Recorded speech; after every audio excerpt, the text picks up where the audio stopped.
Ladies and gentlemen, lend me your ears and your eyes. Diva Divine Light, live from Brooklyn, New York. No delaying for what you saying, yo. Silly with my 9 million with the dilly, yo. When I be on the mic, yes, I do my duty, yo.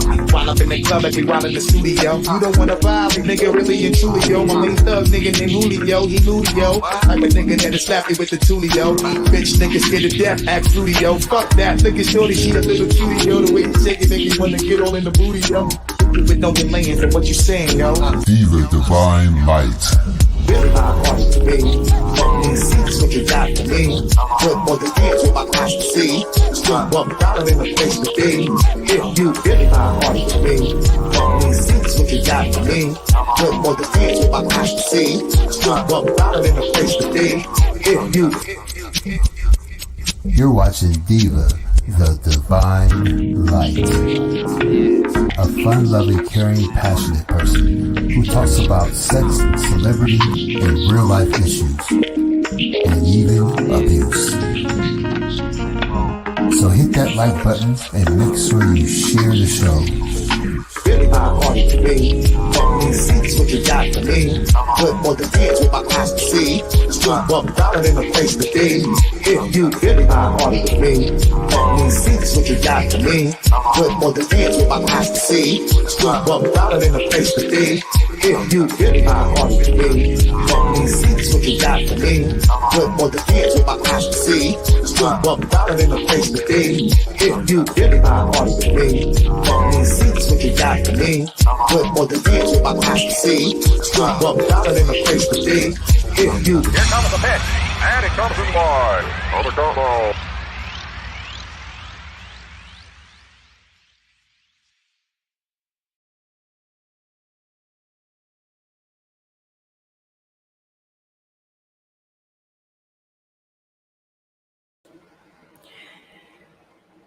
Yo. Welcome back, guys. I had a great time last night in Larry's chat. I fell asleep in the middle of it because, I had just came off of my own live. And Levi is too much. Levi. I want to know what you got to say about this, bro.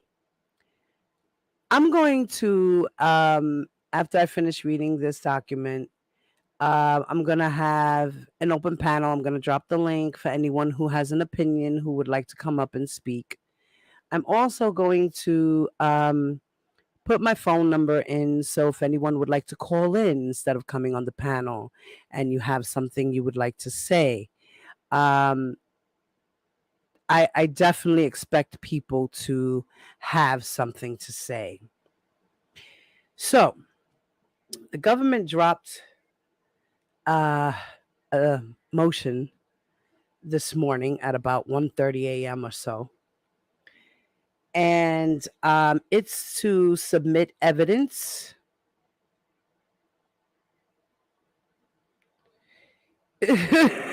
Major. So yeah, I got a lot of tea in this juicy document, guys. A lot of the missing links are going to be put together here, okay? And the document came out for the Northern District of Illinois. So this document came out for his Chicago trial that is coming up August 15th. So, oh boy, guys, brace yourselves. Brace yourselves. Okay. There is no honor in defending a pedophile. Okay. There's no honor at all. Okay. So, for all those who say it wasn't RL on the videotapes, y'all need to sit down and be quiet. For all those who say he never married Aaliyah, I need y'all to sit down and be quiet. I'm going to post the document up on my community wall that's going to prove that he did marry Aaliyah because it came out of his own mouth. Okay? And that should be proof enough. So what are you going to say? R. Kelly's lying? R. Kelly's lying that he married Aaliyah. He never said that. That's a lie. The government just added that in there. Uh-huh. So then that means he lied about his abuse and everything else he spoke about, right? Right. Yeah. Let me say hello to my OCOV family. Shout out to all of you guys. The Truth, Atmos Love Zone, Kel's Tears, Grown Little Boy, The Goat, The Man. Shout out to all of you guys. I love y'all. And shout out to the whole OCOV family in the building. And my new subbies. Hello. And everybody in the bushes. What's up? For all my loves in the bushes. For all the haters in the bushes. What's up to y'all too? I don't hate. I don't hate y'all. What's up? So, Nanya, ¿qué pasa? Eva, what's up, mama? Sonia, LaKendra, you here early, mama. I love you. Jackie, what's up, Jacqueline? Major, what's up, Candy, Sin, what's up, Sin? Who else we got? Okay, that's all we got in here? Really? Oh, wow. Okay. So there's like 80 you and the rest are in the bushes. Okay, well, guys, come out of the bushes, please. Don't be scared. Darn, damn. Okay. So.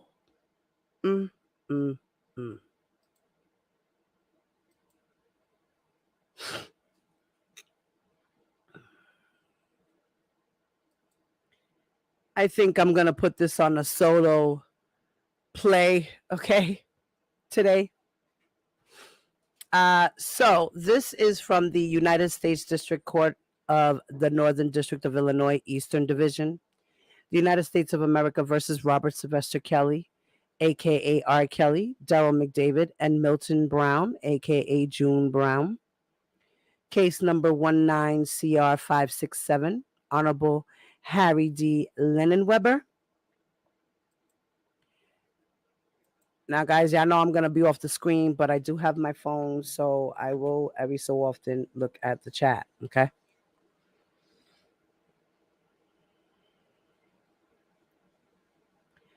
Government Santiago proffer and motion to admit evidence pursuant to Federal Rule Evidence 801D2 and E.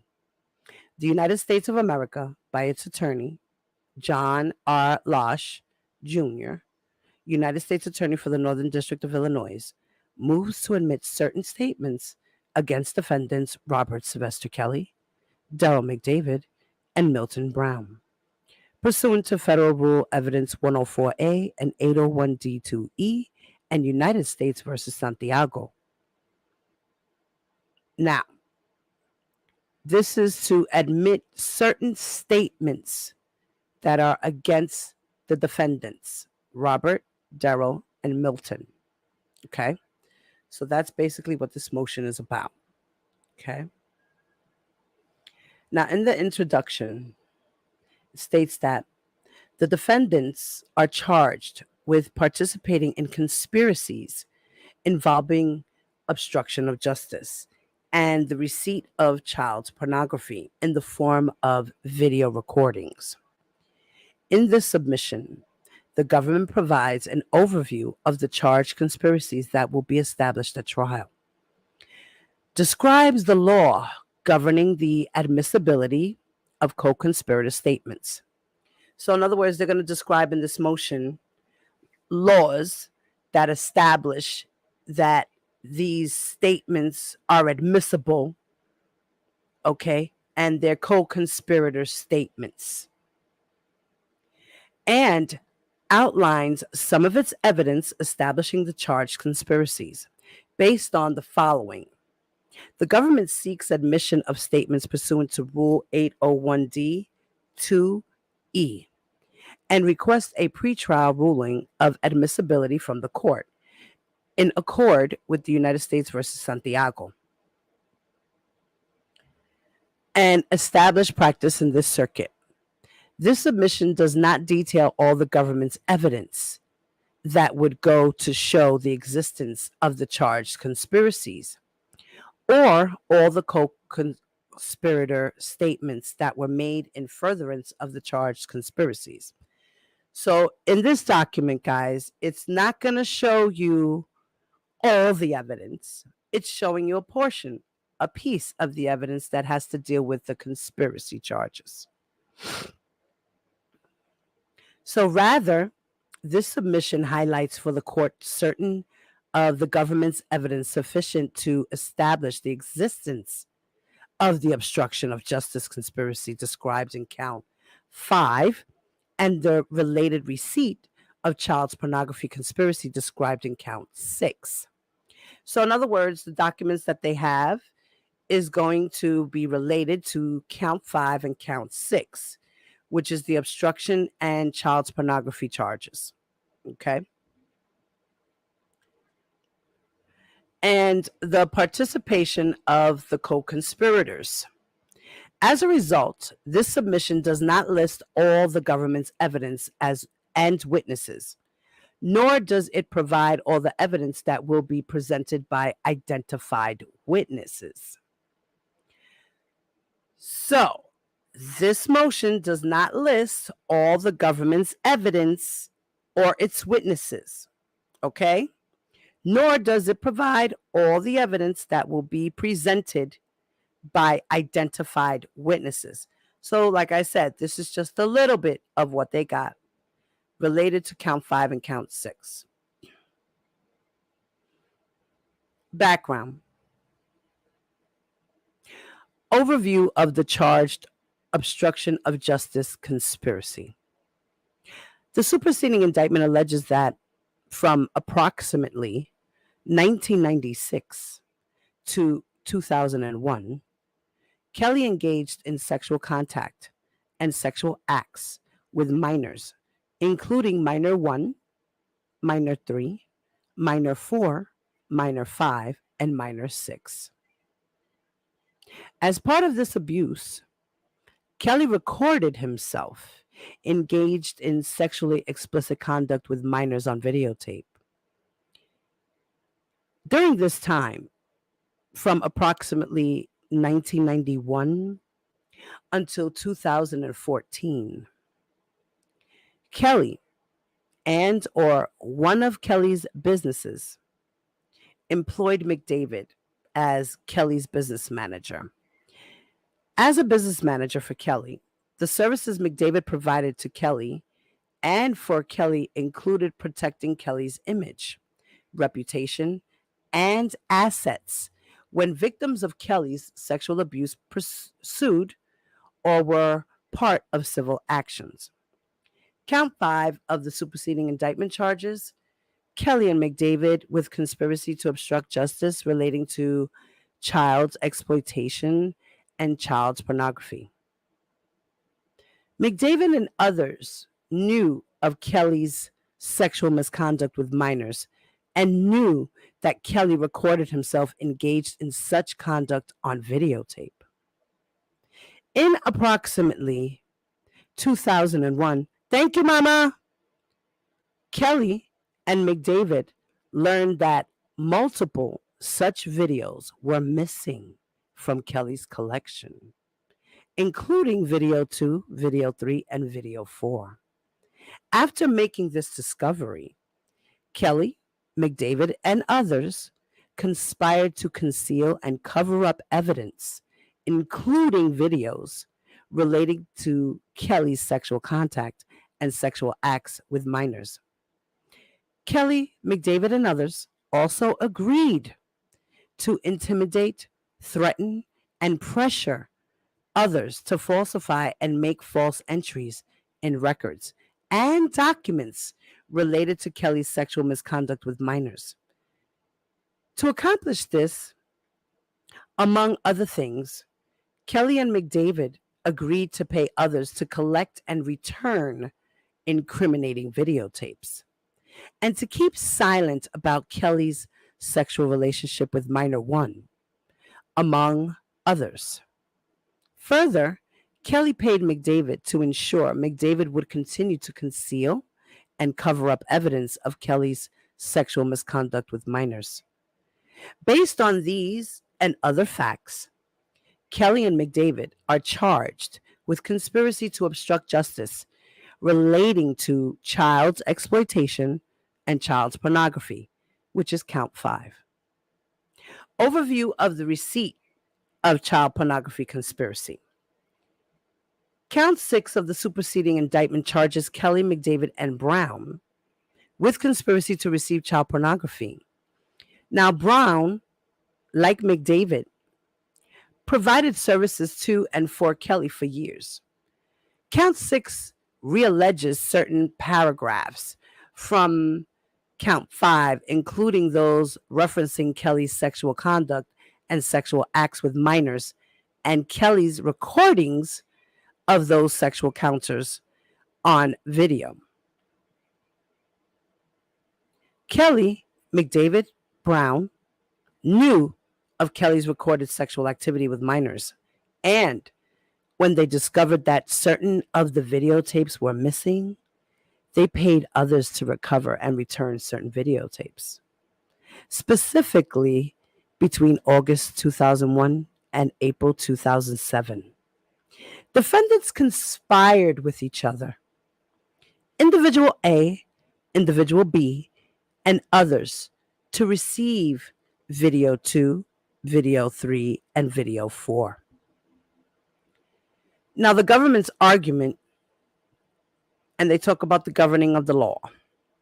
Now, Rule 801D2E provides that a statement, okay, quote unquote statement, is not hearsay if it, and quote unquote, is offered against a party and is, quote unquote, a statement by a co-conspirator of a party during the course and in furtherance of the conspiracy.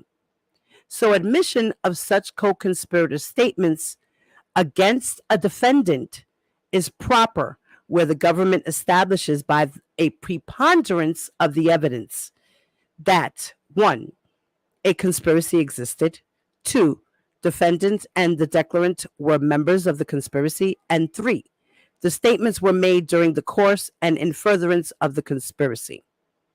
So, in other words, guys, statements that were made from the co-conspirators, whether it be June Brown or whether it be Daryl McDavid, are admissible and allowed to be used against R. Kelly. Okay? I'm not going to go into a whole bunch of this law because it's a lot of law stuff. And it's just basically stating that hearsay statements are admissible when the hearsay statements are made in furtherance of the conspiracy. So they are entitled to use those statements and they are admissible, and that the court and the jury may consider them for any purpose. Okay. Then it talks about the existence of a membership, the existence of and membership in the conspiracy.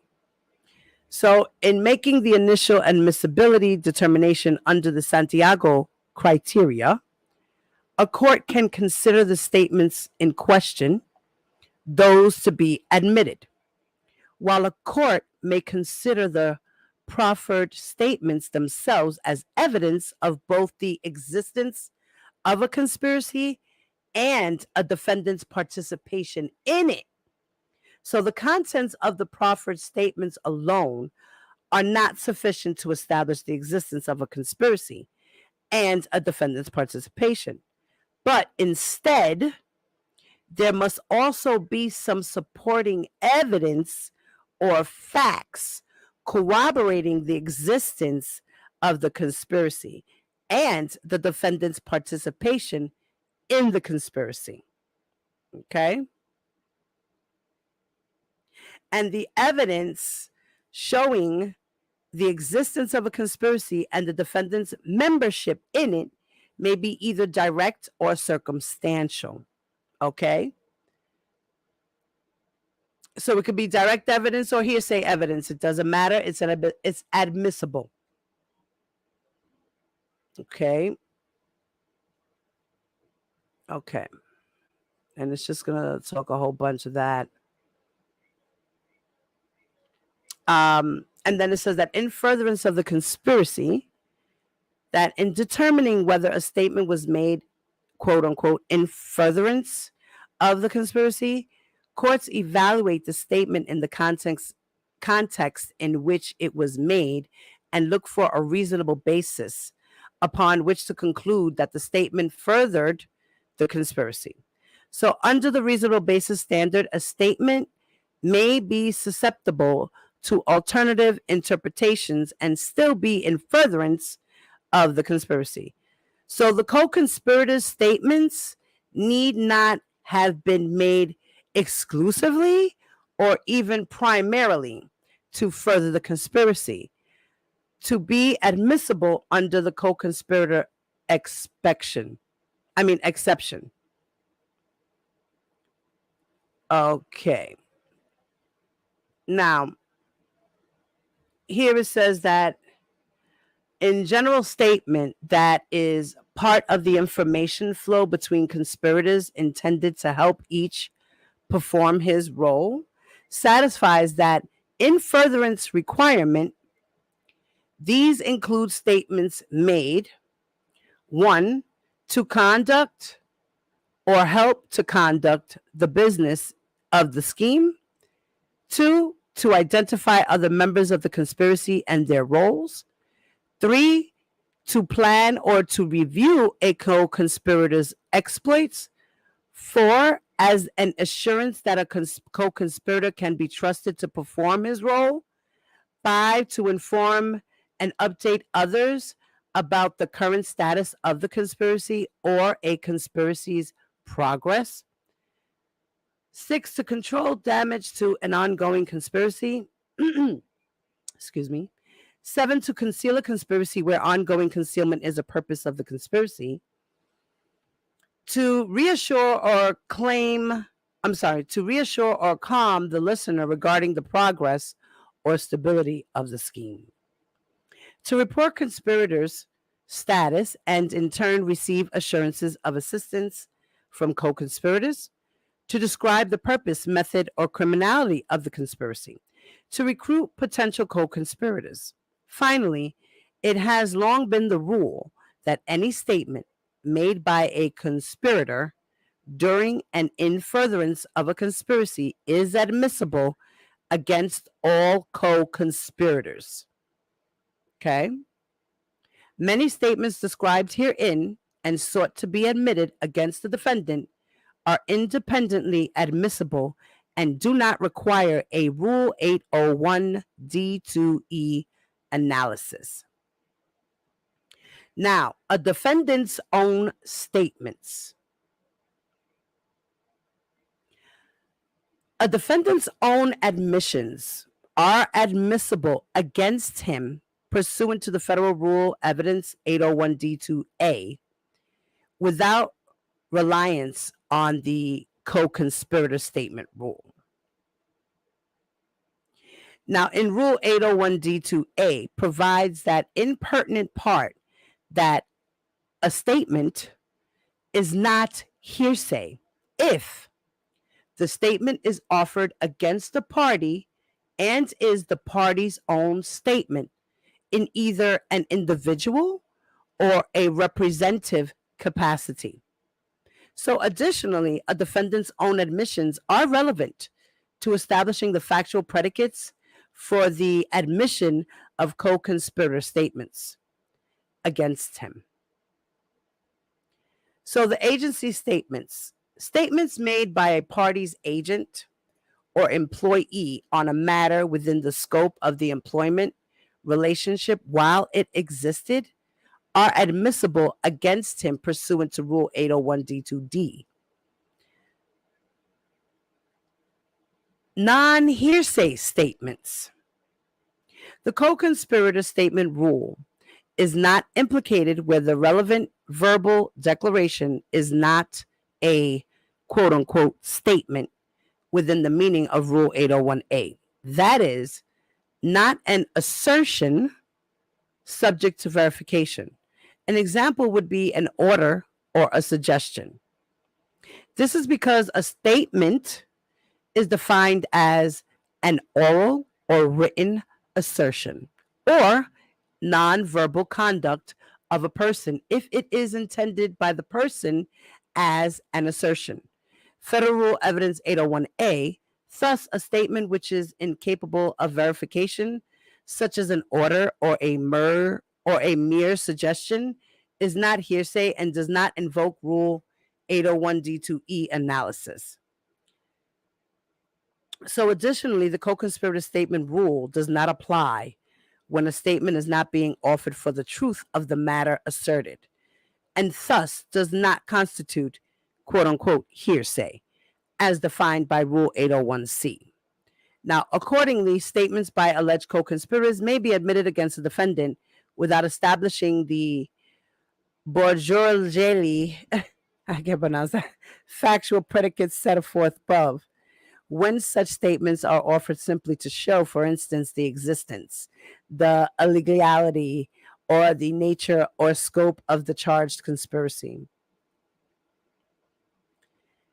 Okay, and then it says about statements against penal interests, which talks about hearsay statements that are admissible. Once again, I'm not going to go through that because it's just talking about the law and admitting it. The evidence demonstrating the existence of the charged conspiracies and defendants' participation in the conspiracies. So the government's evidence of the charged conspiracies and defendants' participation in them consists of, among other things, one, witness testimony, including from unindicted co-conspirators and Kelly's minor victims. Two, videos containing child pornography. Three, polygraph examination records. Four, travel records. Five, bank and business records. And six, the false documents created as a result of defendants' intimidation, threats, and pressure to persuade others to conceal and cover up evidence of Kelly's participation in sexual misconduct with minors. So, the evidence that they have witness testimony, okay, from the minors and also the individuals B, C, D who are not co-conspirators in this, right? Also, they had the videos. They also have polygraph examination records. They also have travel records. And they also have bank and business records. And the false documents created as a result of R. Kelly's intimidations, threats, and pressures, as well as Daryl McDavid's and June Brown's, to persuade others to conceal and cover up evidence of Kelly's participation in his sexual misconduct with minors. So, next they're going to talk about testimony of minor 1, minor 4, and minor 5. So, this is a part of the evidence that they are submitting, okay? The government anticipates testimony at trial from minor victims referenced in the indictment that Kelly engaged in sexual acts with them when they were under 18 years old. So these sexual encounters took place at various times from approximately 1996 to 2001. The evidence will establish that on many occasions, Kelly recorded himself engaging in these sexual encounters. And the testimony that the government anticipates that these minors will provide is summarized below. All right, guys, get ready. Get ready to grab your tea and start sipping on this piping hot stuff because, Lord, it's coming, guys. It's coming.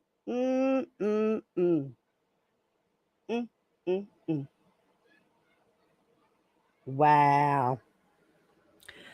So, minor 1.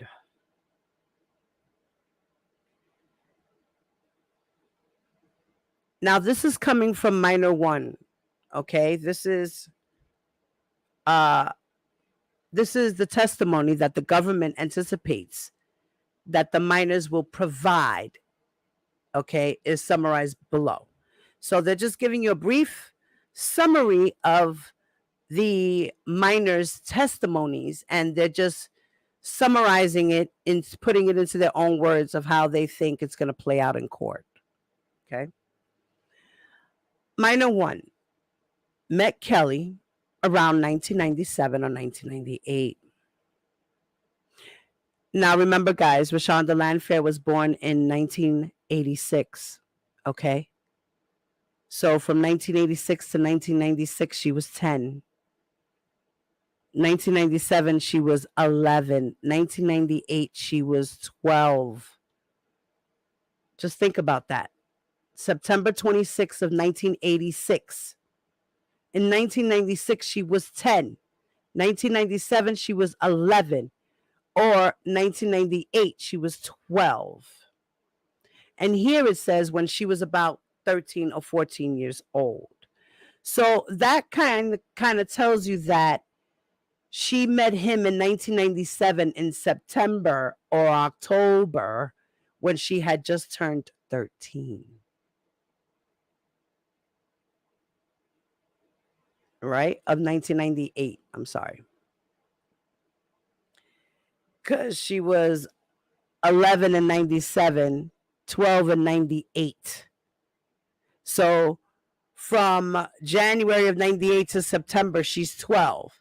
So that means she must have met him after her birthday in 1998. So like I said, when that video was made in 1998, she had just turned 13. Guys, R. Kelly's a pedophile. Period. Minor 1 met Kelly around 1997 or 1998 when she was about 13 or 14 years old. Kelly began having sex and engaging in sex acts with her at that time. Here he is. He was in 1994, he was 27, 1994. 1998, he was 30 years old. Am I correct? Guys, tell me if I'm correct. Put it in the chat how old he was in 1998, please. How old was R. Kelly in 1998? If in 1994, he was 27 years old. Put it in the chat. Rashonda Landfair was 13 when he began having sex and engaging in sex acts with her at the time. So he met her and right away snatched her up. And this is the man that people out here on YouTube are defending and saying he's innocent. He's not a pedophile. But yet he met a 12-year-old little girl and enticed her to make videos with him and engage in sexual acts with him, and then invited other girls, and then did humiliating acts such as scat, to play with urine and feces and things of this nature. And in his mitigation report, he had the nerve to say that one of the young ladies or brothers, nephews, or whoever the hell, said that they introduced him to scat. Bullshit. Because way back in 1997, 98, and 99, he was already doing that. Peeing on girls. He just took it a step further. That's it, that's all.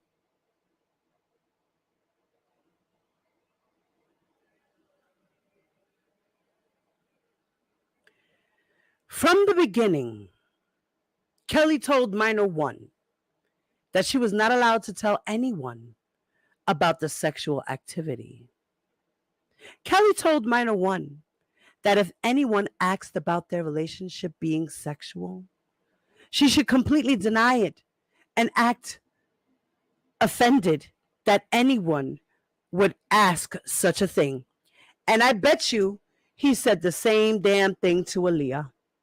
That's why every time when somebody asked her, are you married to him? Are you his boyfriend and girlfriend? No, he's just my best friend. In the whole wide world. In the whole wide world. Uh-huh. Uh-huh.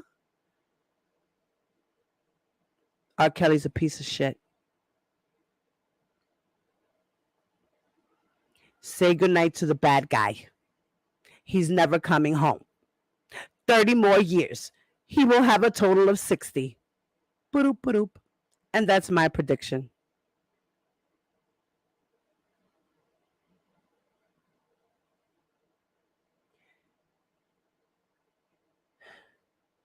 They engaged in sex hundreds of times in many different places, including his homes, recording studios, tour buses, and hotels. Kelly instructed minor one how to have sex with him and with other girls and women, including individual D at the same time. So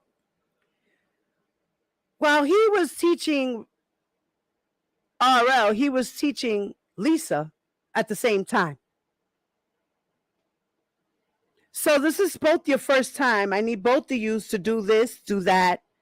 You got to do this to her, you do this to her, and then I'll jump in. Okay? All right. Let me adjust the camera. Girl, why are you crying? Stop crying. You're making the video look bad. What are you doing? You look ugly. Fuck you.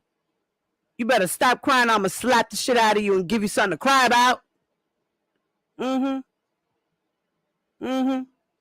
this is the man that you people have honor in defending. Lots and lots of honor. That you are willing to be superheroes out in these YouTube streets for this sick ass man. Huh? I'm confused. Innocent my ass. He's guilty as hell. Kelly continued to engage in sex acts with minor one through and after she turned 18. When minor one and Kelly engaged in sex acts, Kelly often recorded them, including by using a camcorder with VHS tapes. Isn't he special? Kelly kept his video camera and the VHS tapes with the recordings in his gym bag. What do you know? And on a shelf at his house. Ooh. Hidden behind other tapes. Ooh. He was just stashing porn everywhere, carrying it on him and all types of things. This is why there's a conspiracy of traveling with child pornography, because that's what he did. He would pass the bag over to the people he trusted most to hold the bag for him, and they were traveling in interstate commerce with child pornography. Period. Now, Kelly sometimes played tapes depicting pornography while he and minor one engaged in sex acts. Isn't that special? Some of the tapes were of minor one and Kelly. So he would play regular porn as well as pop in tapes of them two in sex acts. And some depicted Kelly having sex with other people. And he even threw in sex acts with other women so they could watch it together and have sex at the same time. Isn't he some kind of special? Huh? With a 13, 14, 15-year-old girl all the way till she was 18. Piece of shit. Puro mierda. That's what he is. Puro mierda. Kelly took the gym bag with the tapes almost everywhere he went. Backpack, backpack, backpack, backpack. Load it up. Oh. Mm, mm, mm. And only let certain people he trusted carry the bag. Brown was one of those people whom Kelly trusted to carry the bag. So, according to Minor One, Brown knew that Kelly was having sex with Minor One when she was under 18 years old. Video 1, Video 2, and Video 3 contain footage of Minor One and Kelly engaging in sexual activity at Kelly's house on West George Street in Chicago when she was under 18 years old. In Video 1, Minor One is wearing a distinctive necklace. Minor One's passport at the time contains a photo of Minor One wearing the same necklace. Minor One discussed the passport photo with Kelly, his lawyers, and McDavid because it showed her wearing the same necklace visible in Video 1. Wow. So, RL discussed her passport photo with R. Kelly and his lawyers and McDavid because it showed her wearing the same necklace visible in Video 1. Kelly, or one of his lawyers, took the necklace from Minor One. They even took her necklace to hide it. They took away her necklace to conceal and cover up this evidence. And you still think R. Kelly's innocent?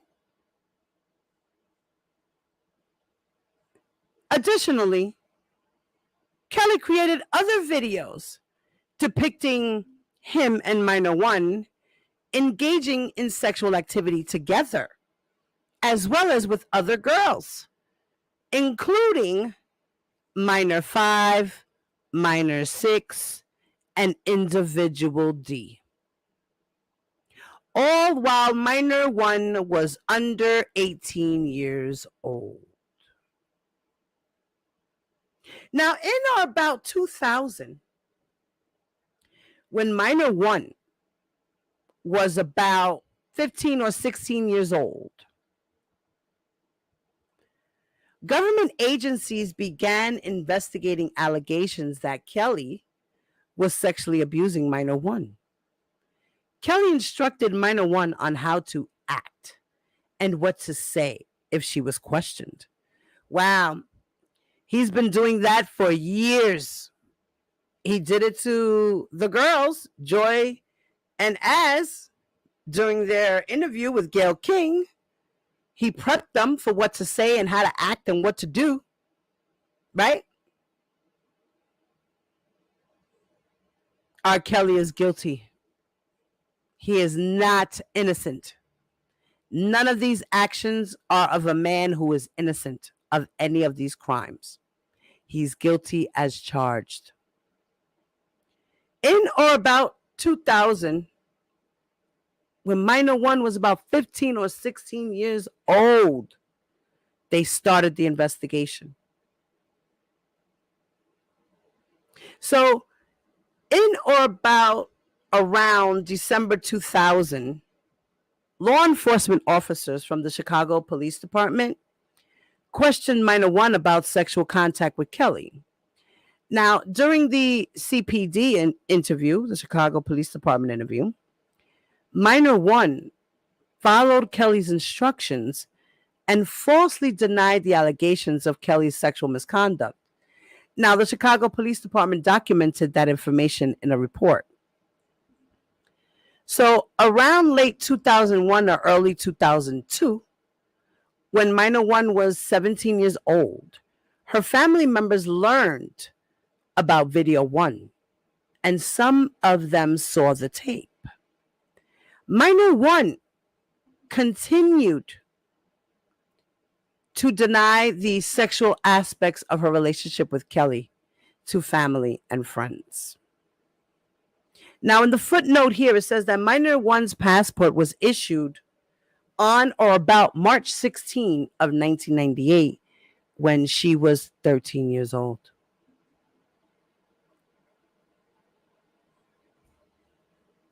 However, McDavid set up a meeting at a hotel with minor one, her parents, Kelly, and McDavid. During the meeting, minor one revealed to her parents that Kelly and minor one had been engaging in sex acts when she was a minor. So Daryl set up a meeting at a hotel with Rashonda and her parents and R. Kelly.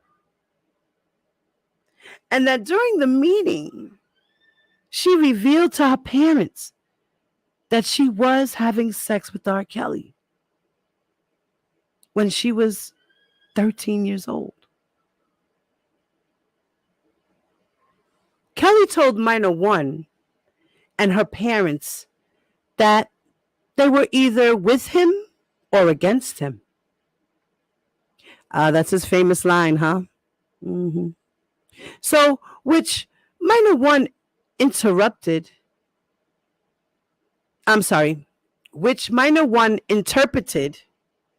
to mean that if they all denied the allegations regarding Kelly engaging in sex with minor one when she was underage, she wouldn't have to worry about what could happen to her family. So he made a threat and she got scared and was like, guys, you have to deny everything, please. Shortly after the meeting at the hotel, during the time that law enforcement was investigating video one, Kelly sent minor one and her parents to the Bahamas and to Mexico for several weeks to get away from everyone who was asking questions about video one, including law enforcement. So video one, guys, is the video from the 2008 trial. So now we know. And he sent the family away to the Bahamas and to Mexico for a few weeks, guys.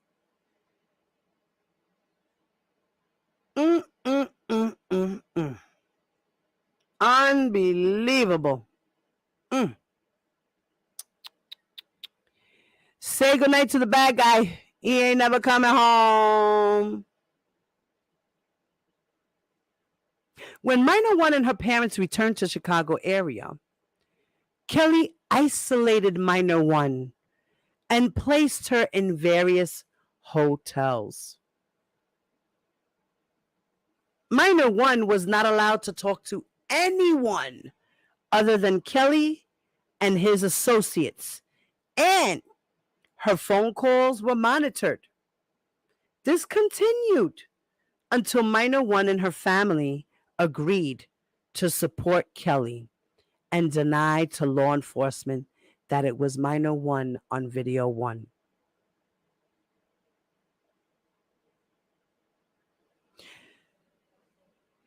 So he had her hidden and tucked away until her family agreed to support him and deny to the law that that girl was not on the tape with him.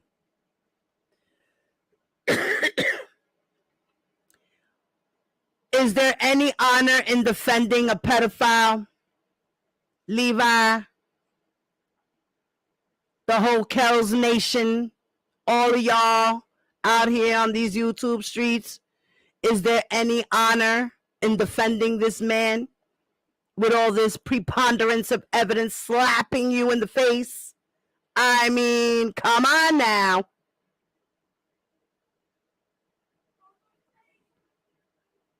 He moved her around from hotel to hotel to hotel. What kind of a life was she living?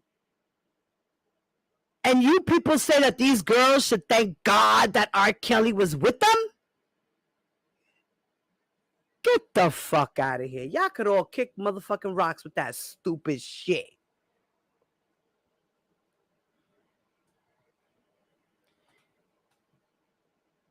Kelly was very rich and powerful at this time in his career. And his implied threats of either being with him or against him scared Minor One's family very much.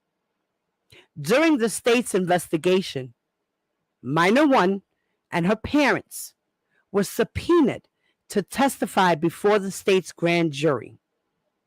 Kelly sent one of his lawyers to sit in the grand jury room where and when they testified.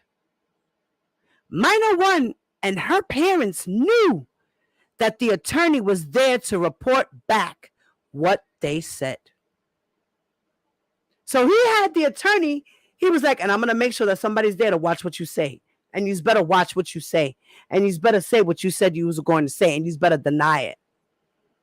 Or you're going to have problems. Kelly sent one of his lawyers to sit in the grand jury room. Minor One and her parents knew that the attorney was there to report back what they said. Each of them falsely testified that Minor One was not the girl in video 1. And this is not double jeopardy because there's new evidence and it's under a different jurisdiction. So let's forget that shit too. Let that double jeopardy bullshit go. There ain't no goddamn double jeopardy. It's a whole nother case with additional charges and more witnesses. He's done. Say goodbye to our Smitty.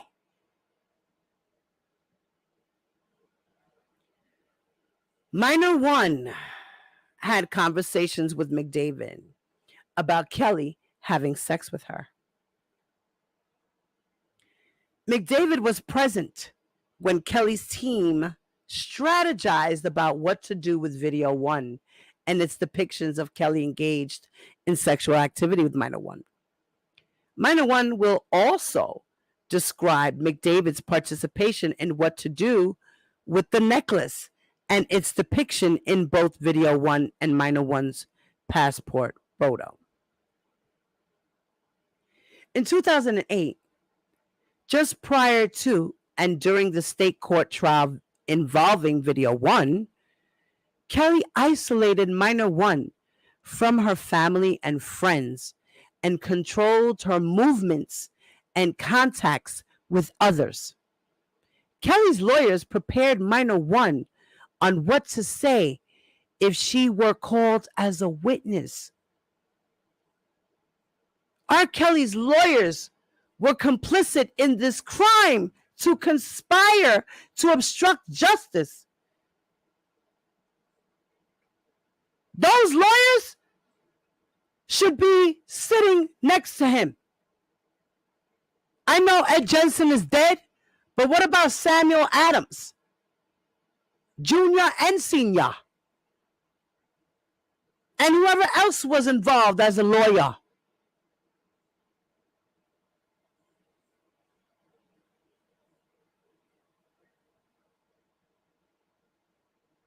This is terrible.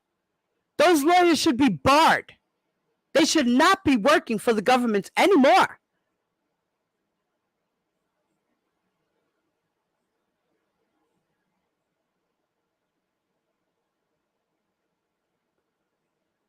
Ultimately, Minor One did not testify at the trial, and the jury acquitted Kelly. Minor One who was over 18 years old at the time of the trial, continued to have a relationship with Kelly after the trial concluded. The relationship was sexual in nature and abusive. Minor one ended her relationship with Kelly in approximately 2010. But she continued to have contact with him from time to time after that date. So in approximately 2014, for example, Minor one asked Kelly for help with rent payments. At first, Kelly refused. Minor one reminded Kelly who she was, all that she had given up for him, and what she knew about their sexual history together. Kelly thereafter made monthly payments to Minor one by check between 2014 and 2015. Some of the checks said settlement on them, even though Minor one never had a settlement agreement with Kelly.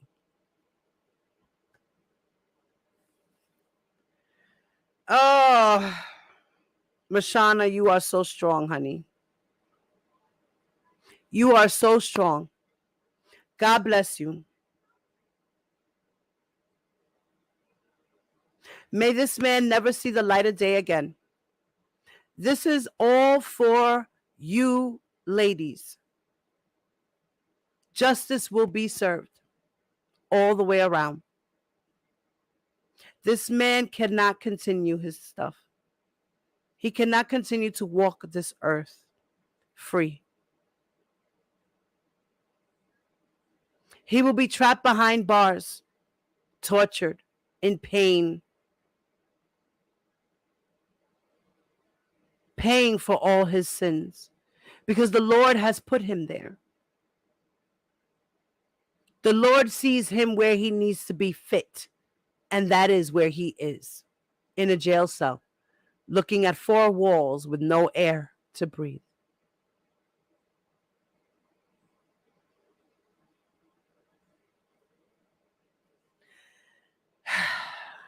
Let me take a quick pause real quick.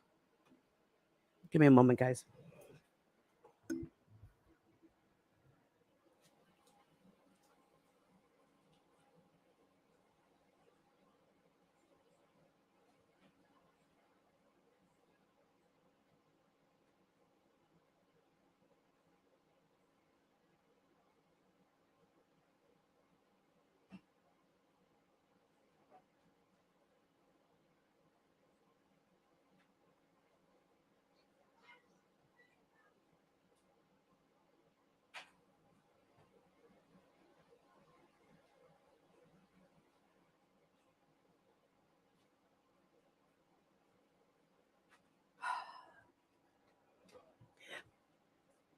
Let me go out on the other side and see what you guys are saying real quick.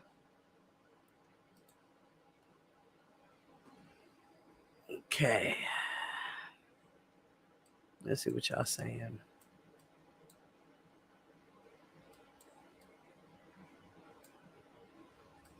Okay. Hey, Yada Dada. Hey, Tia Bam. Hello, everyone who just came into the building as well. Ton Bella. Hello, Mama. Blanca Caballero. I love you, Mom.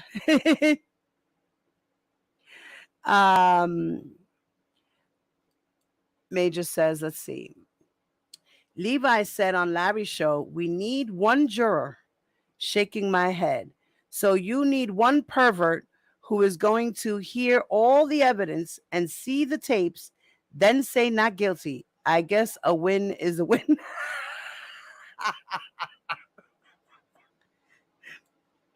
My mom says, he's a dirty old bird. Goodbye forever. No more flying for you.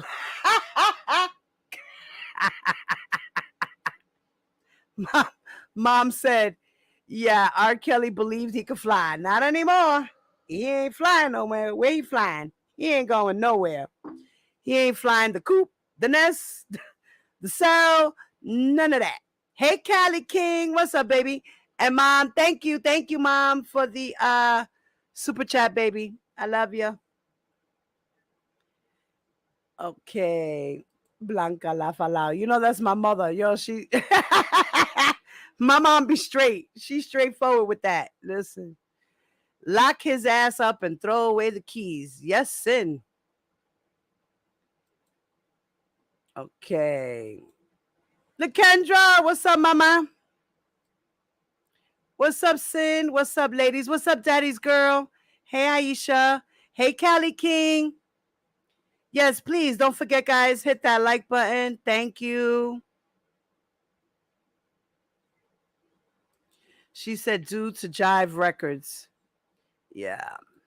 Jive Records. They should all be in here in this lawsuit, too.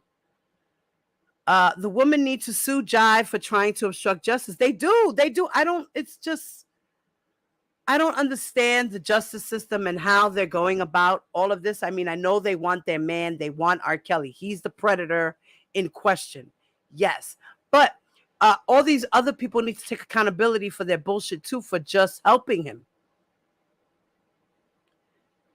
Exactly, Major. According to Levi, it wasn't him on the tape. My question is then why did Jive and him go around buying up tapes if it wasn't him?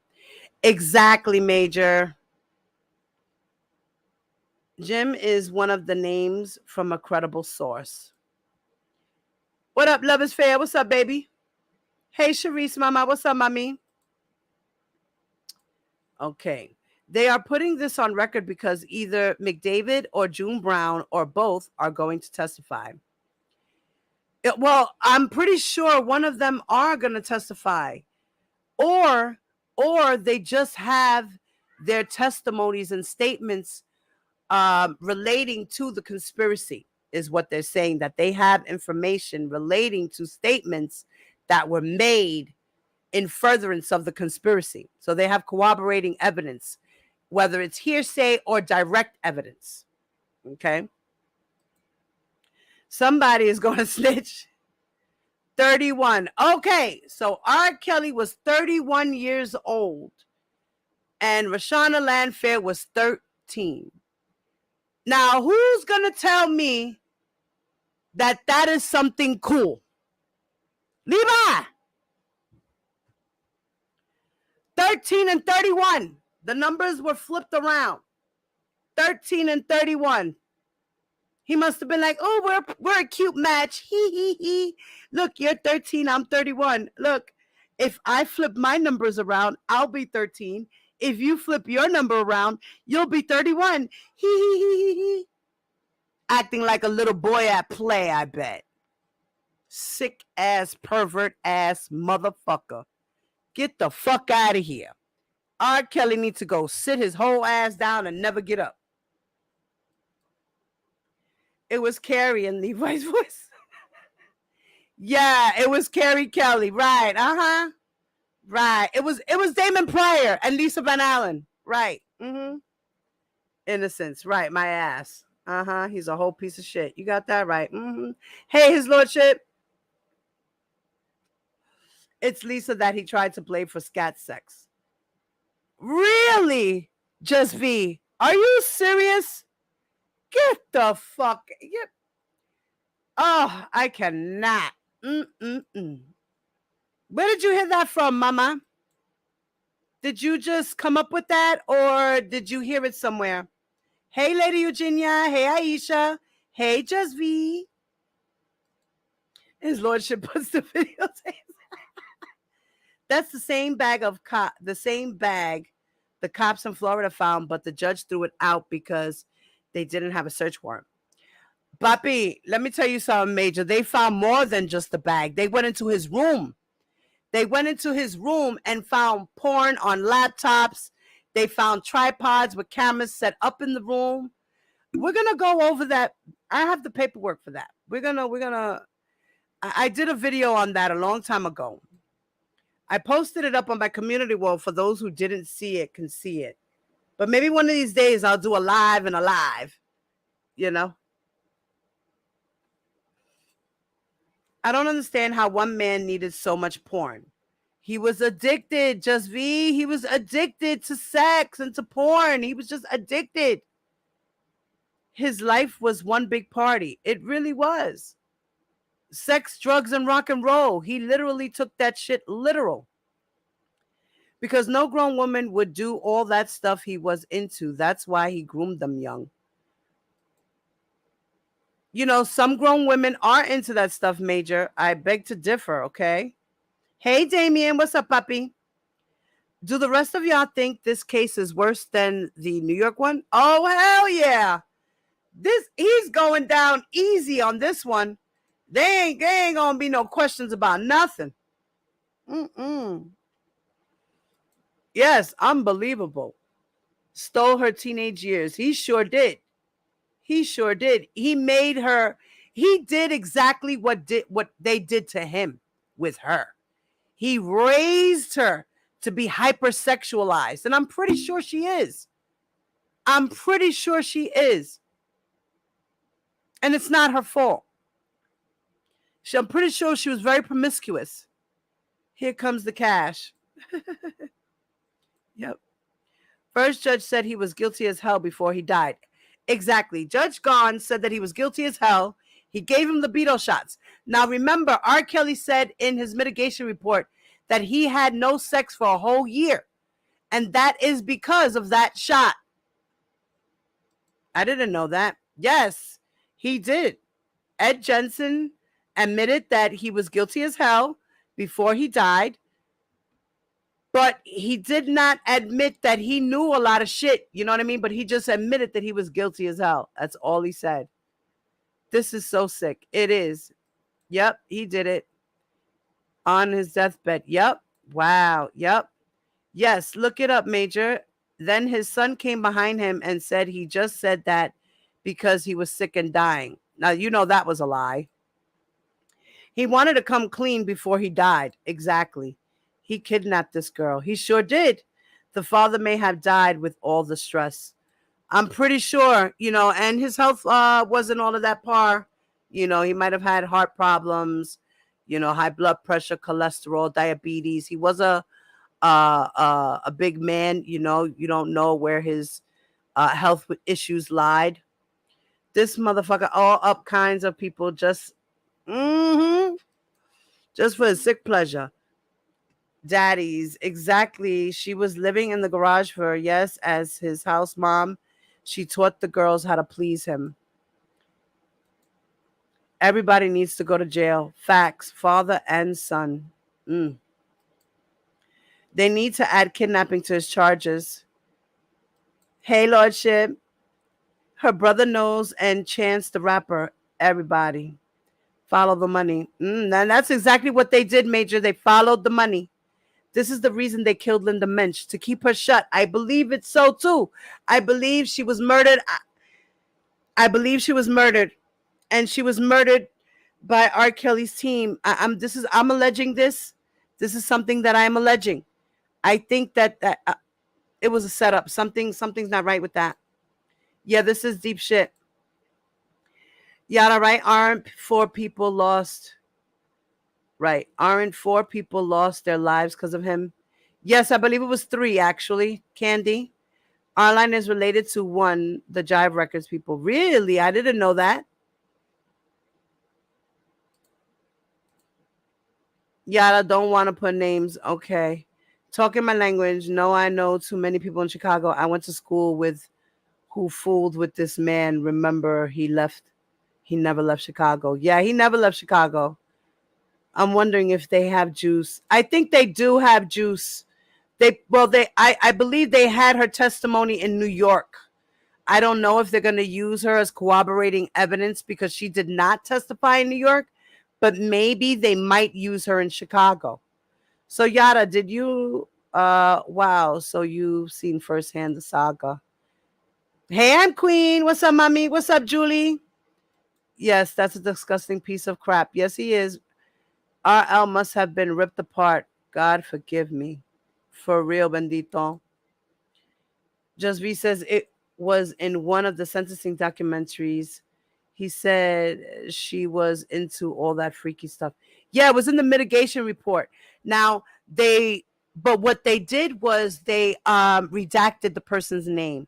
So we really don't know who it was he said that introduced him to that stuff. Candy, I'm so disappointed and disgusted. Yeah, me too. From Aaliyah to RL is all I really cared about. According to Dana, Damon Pryor on the tape, him and R. Kelly do kind of look like identical twins. Yeah, but we all know it's not because there's actual tapes of R. Kelly with his face in the camera.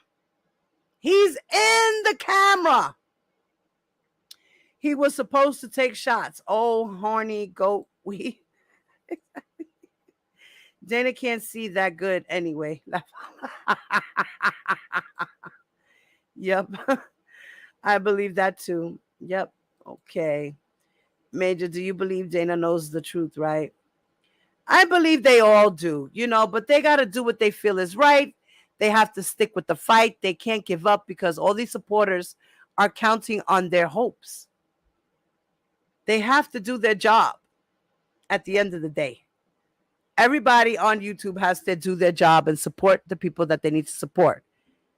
Because without that, they would have nothing. Right? I'm here to support the girls. I'm here to do commentary, to investigate this case, to bring the facts to you guys, and to stand tall with these women. That's my job. Now, if I decided to turn and say, no, R. Kelly's innocent, all you guys are going to turn on me. It's going to be a whole different situation. And me as a blogger is not going to want that, right? So they're doing that exact thing.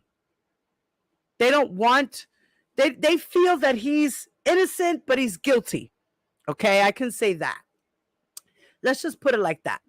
They think he's guilty in some light or shape or form to certain things, but they're standing by his innocence because he's claiming he's innocent. So they have to stand up for their cause the same way we have to stand up for ours. So I get it.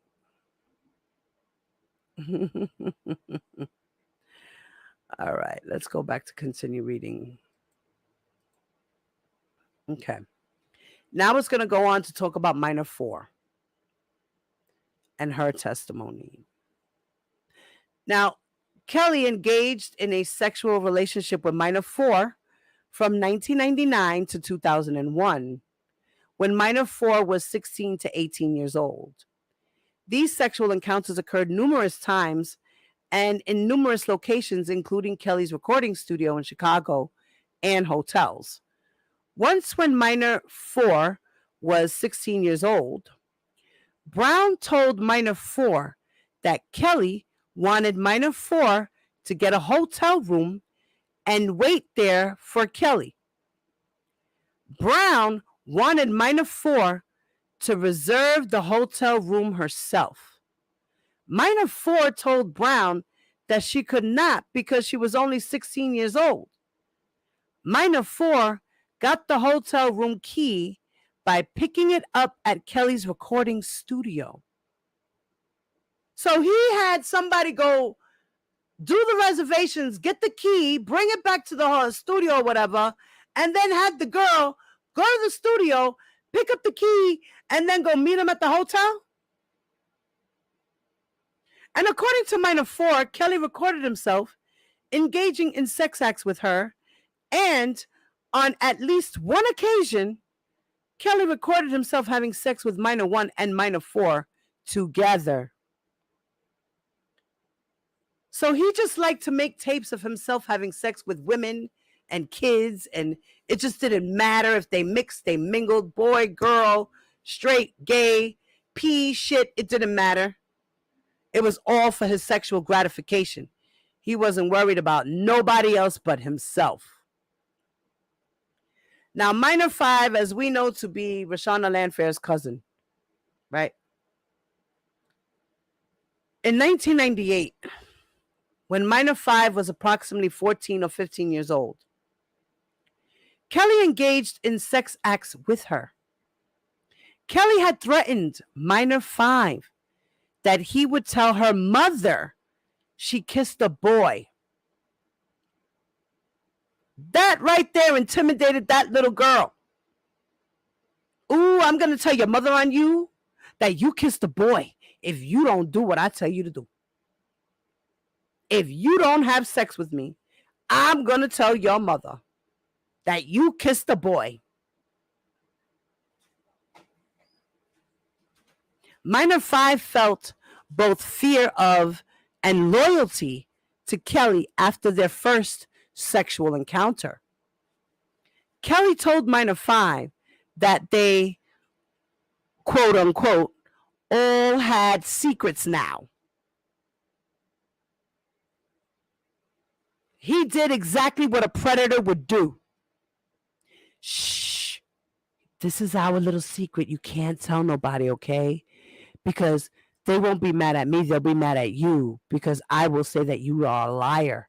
And they won't believe you. They'll believe me because I'm an adult. You're a kid. So, shh. We have to hold on to these secrets, okay? We have secrets now. Here, $500. Shh. Don't tell your mother where you got that money from either. Ooh, what a fucking creep.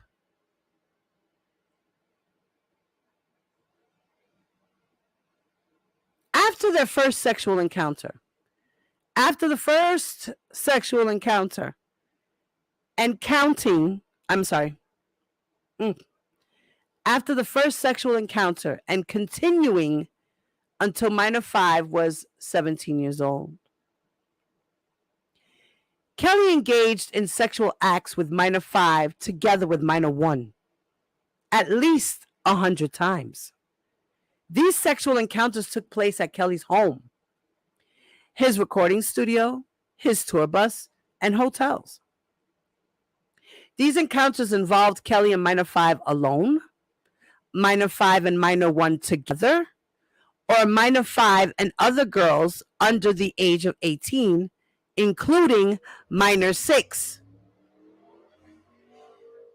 Kelly often videotaped himself engaging in sex acts with Minor 5 and Minor 5 with others. So including with Minor 1 and Minor 6, Minor 5 saw video cameras and tripods everywhere at Kelly's George Street house, at his recording studio, and on tour buses. Minor 5 was aware of a false wall in a room at the George Street house that led to a room full of videotapes. What? So when Carrie Kelly described that there was a wall full of videotapes and there was a room behind a room, this is what he was describing, guys. So like I said, Carrie Kelly is lying now, and he was telling the truth then. Period.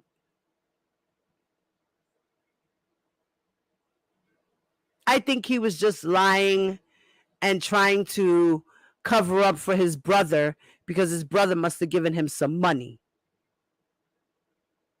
He was desperate. That whole family is crooked. You can't believe nothing none of them say. None of them.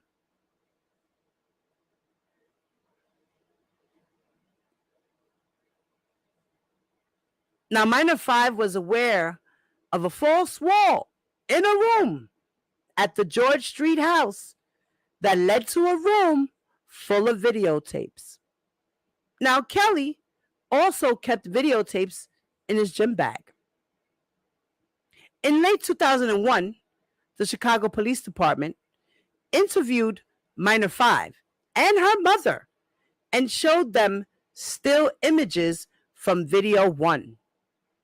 Minor 5 identified Minor 1 in the video as Minor 1. Now, Minor 5 then received a subpoena to testify in the state grand jury. And Minor 1 told Kelly about the subpoena.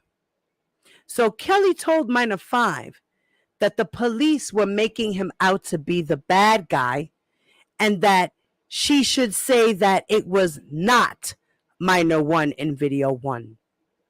So Minor 5 testified truthfully in the grand jury that she recognized Minor 1 in the photographs that the prosecutor showed her, but she also falsely testified that she did not know any sexual relationship between Kelly and minor 1. So minor 5 met with Kelly and minor 1 during Kelly's 2008 state trial. This son of a bitch. Kelly discussed the possibility of minor 1 having to testify. Now, Kelly explained to minor 1 and minor 5 that they could beat a polygraph examination by believing the lie being told because there was nothing wrong with the sexual activity they engaged in when the girls were under 18 years old. What? Are you fucking kidding me? Excuse my French. I was really trying hard not to curse. This is not going to happen. Are you... Is there any honor in defending a pedophile?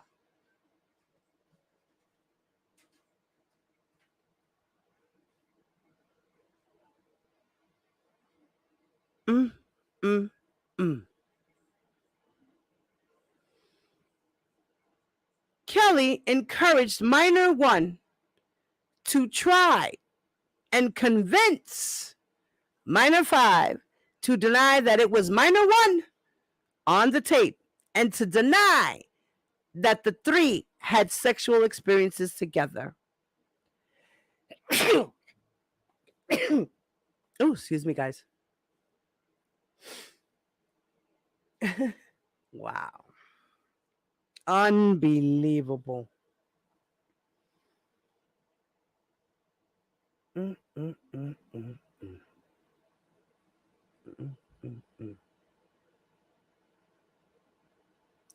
Unbelievable. Now they talk about testimony of unindicted co-conspirators, okay? And they're named in the superseding indictment. Now, the government anticipates that individual B, individual C, and individual D will testify at trial regarding their participation in the charged conspiracies. Now, if you notice, guys, they didn't list individual A. Not in this part. Let's see if individual A is still here.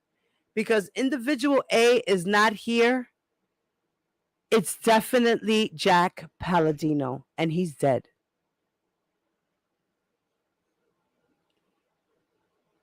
He was killed, too.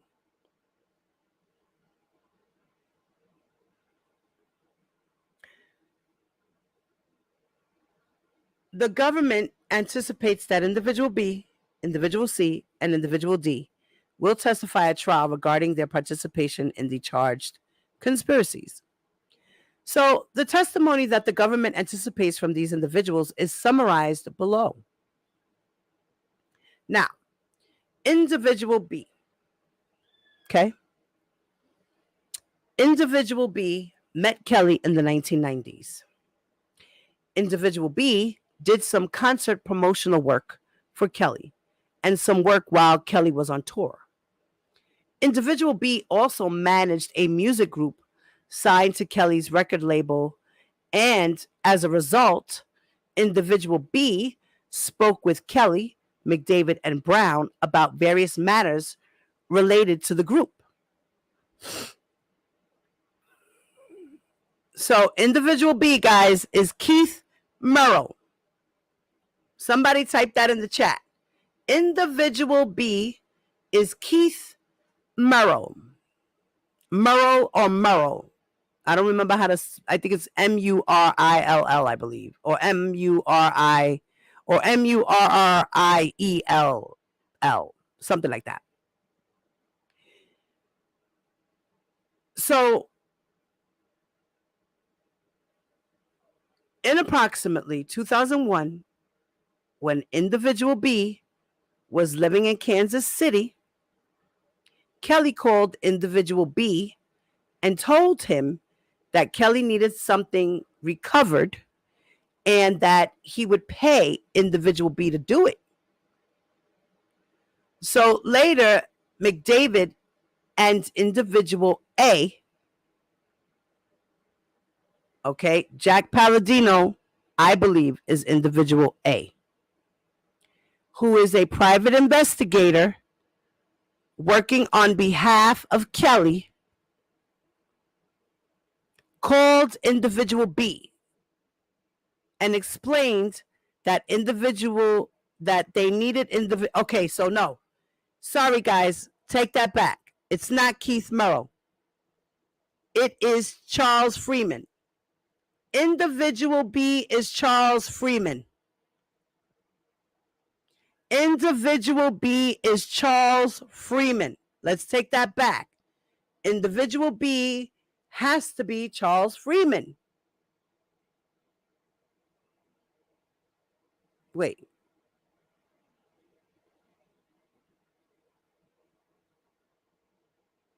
So individual A is a private investigator. Okay, and he called individual B and explained that they needed, yes. So individual A is Jack Palladino, who is deceased. Okay. Individual B is Charles Freeman. Okay. So individual B to recover some videotapes for Kelly and would pay him a reasonable amount to do so. Now, shortly thereafter, McDavid and individual A met with individual B at a hotel in Kansas City, where they informed individual B that individual D, as we know to be Lisa, stole a videotape or videotapes from Kelly and that Kelly wanted them back. So Charles Freeman agreed to help Kelly recover the property. Now, under the agreement, Charles was to recover one tape from Lisa in return for $100,000. And Charles was to recover one tape that Lisa had stolen but did not have any more in return for $1 million. So individual B later entered into a written contract with individual A. So Charles later entered into a written contract with Jack, who acted on Kelly's behalf concerning the recovery of Lisa's videotape that was no longer in her possession. So the contract was titled Agreement and Reward for Expenses. So the contract listed $100,000 plus expenses as the fee to be paid to Charles, even though the previous agreement was for $1 million. McDavid was present when Charles signed the contract. Jack and McDavid explained that the contract was for a lesser amount to avoid raising suspicion. So the conditions for payment required Charles to pass a polygraph examination that Charles knew of no other copies of the videotape. So Charles learned from Lisa that she gave a videotape that depicted Kelly having sex with a young girl to a man in Georgia. So Charles provided Jack with the man's name, and in turn, Jack gave Charles the man's address. So Charles drove to Georgia and recovered from the address. Jack gave him a videotape that depicted Kelly engaged in sex acts with the young girl. So Charles made several copies of the videotape. Then Charles watched the tape and he observed two scenes of Kelly engaged in sexual activity with minor one. So the first scene depicted Kelly and minor one engaging in sexual activity on a black and white checkered floor. The video referred to in count 2, video 2. So we know video 1 is in the Colorado room. Video 2 is in this room where there's a white and black checkered floor. The second scene depicted Kelly and minor one engaging in sexual activity in a bedroom. The video referred to in count 3.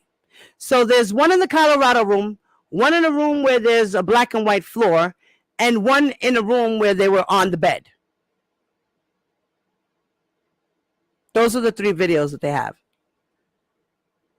Now, Charles returned to Kansas City and met with Jack and McDavid at a hotel. Now, there was a polygraph examiner with Jack and McDavid at the meeting. So Charles gave McDavid and Jack only one of the copies of the videotape that Charles recovered from Georgia and retained the other copies.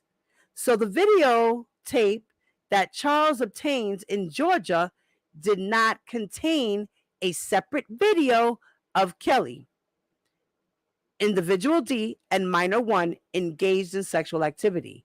So the video referred to in count 4, which is video 4.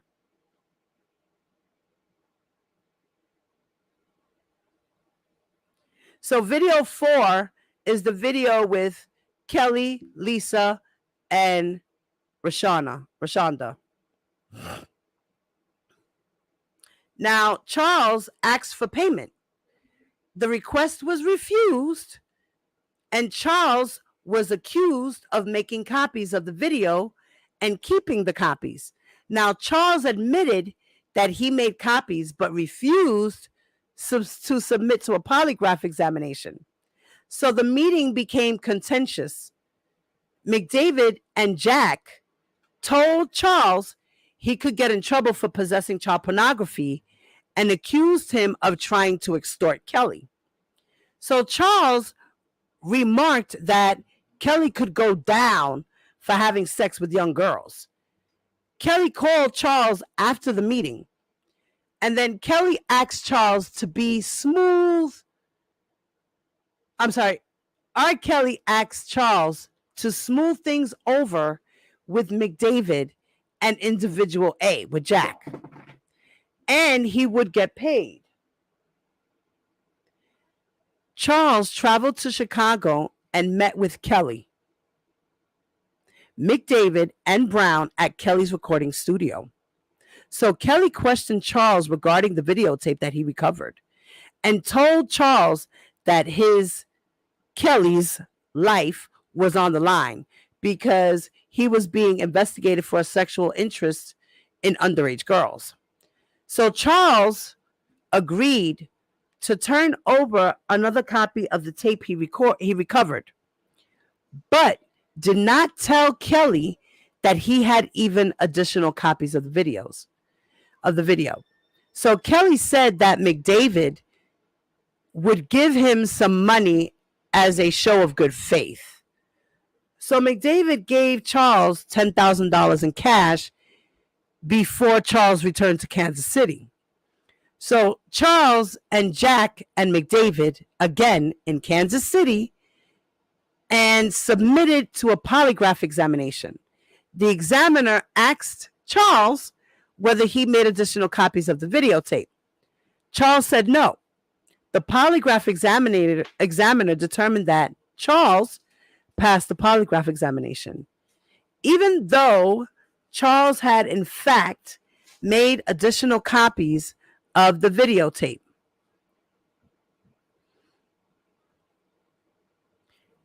Charles nonetheless turned over another copy of the tape he recovered in Georgia, and McDavid or Jack gave Charles $75,000 cash.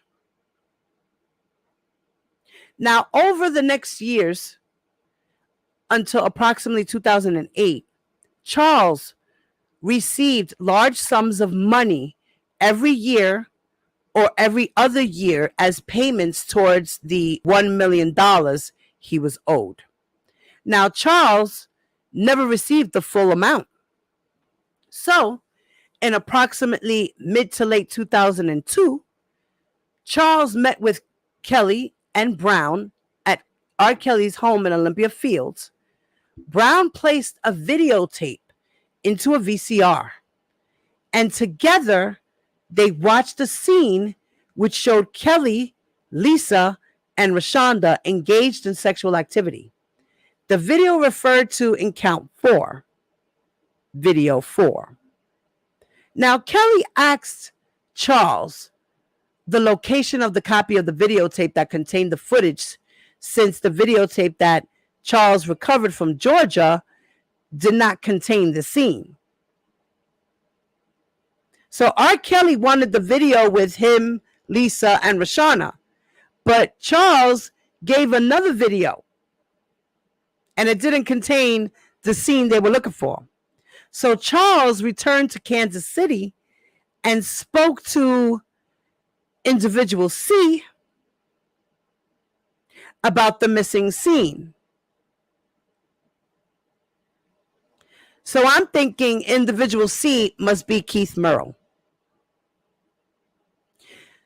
So individual C told, so Keith Murrow told Charles that he had a copy of a tape with the video that Lisa gave him, which is video 4, okay, which is with Lisa, Kelly, and RL, right? And that he knew he would receive money if he returned the tape to Kelly. So Keith showed Charles the videotape with the footage, and Charles recorded some of it on his cell phone. So at some point in the lead up period to Kelly's 2008 state court trial regarding Minor 1 and Video 1, Charles met with R. Kelly and McDavid at R. Kelly's home in Olympia Fields. Charles denied having any copies of tapes depicting Kelly engaged in sex acts.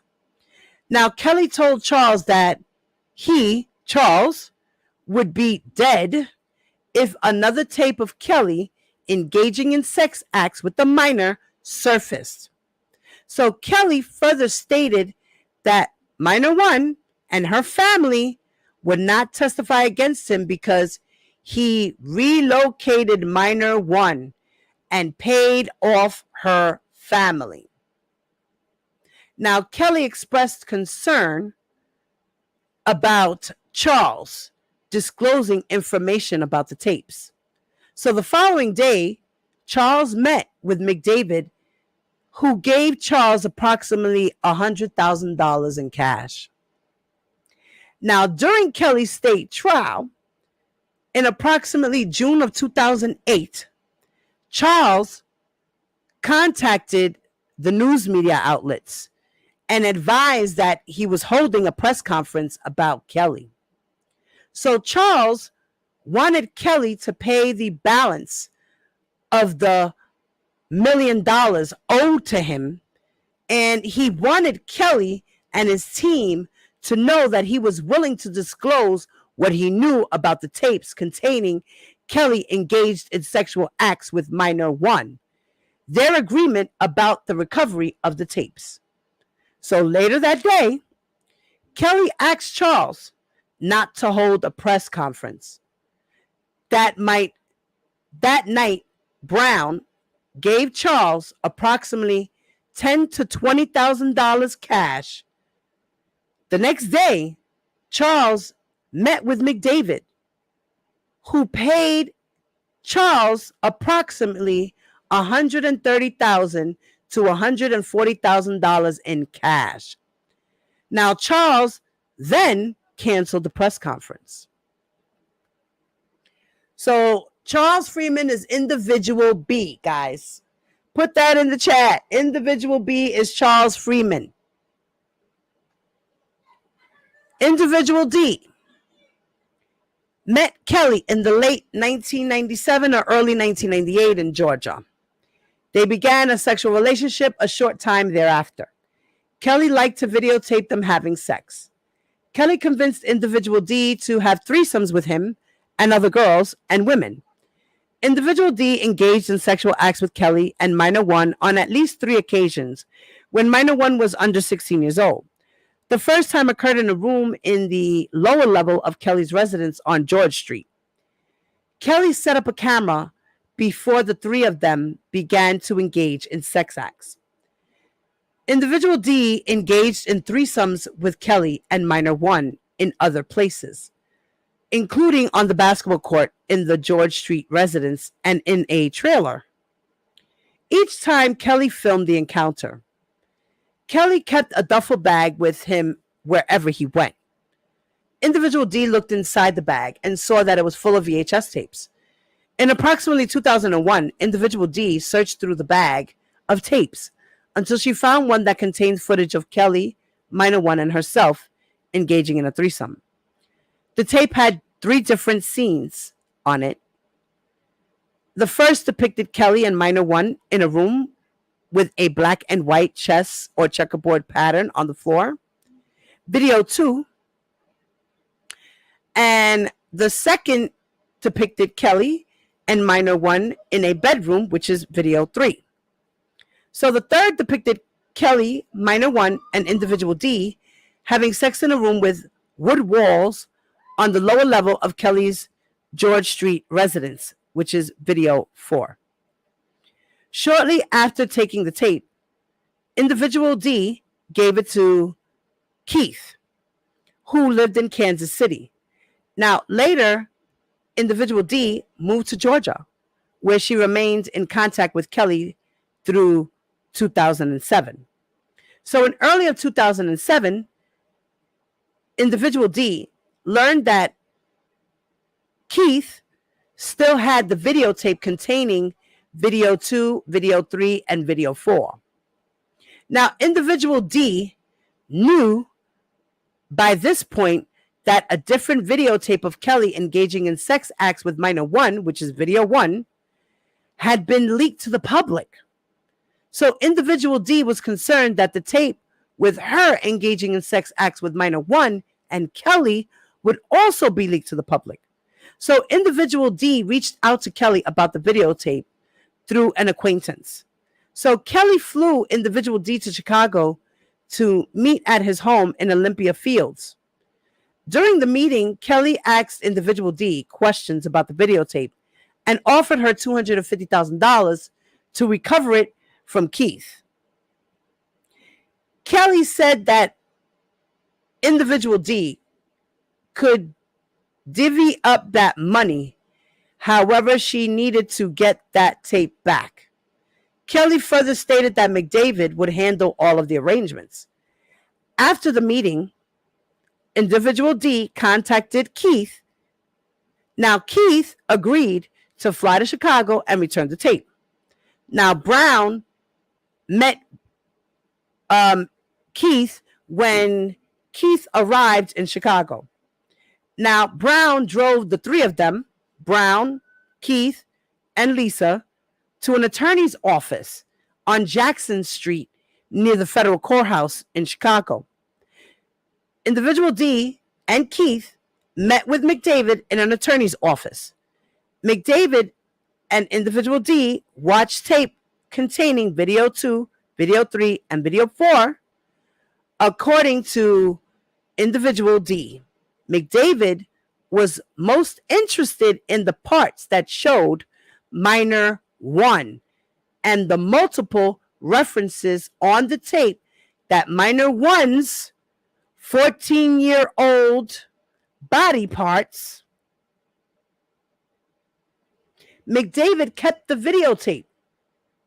McDavid asked Individual D and Keith about whether there were other copies of the tape. McDavid and Individual D and Keith about whether there were other copies of the tape. So McDavid then took Individual D to take a polygraph test in that same building. So the polygrapher asked individual D questions about to whom she had given the tape to and if any copies of the tape had been made. So individual D passed the polygraph examination.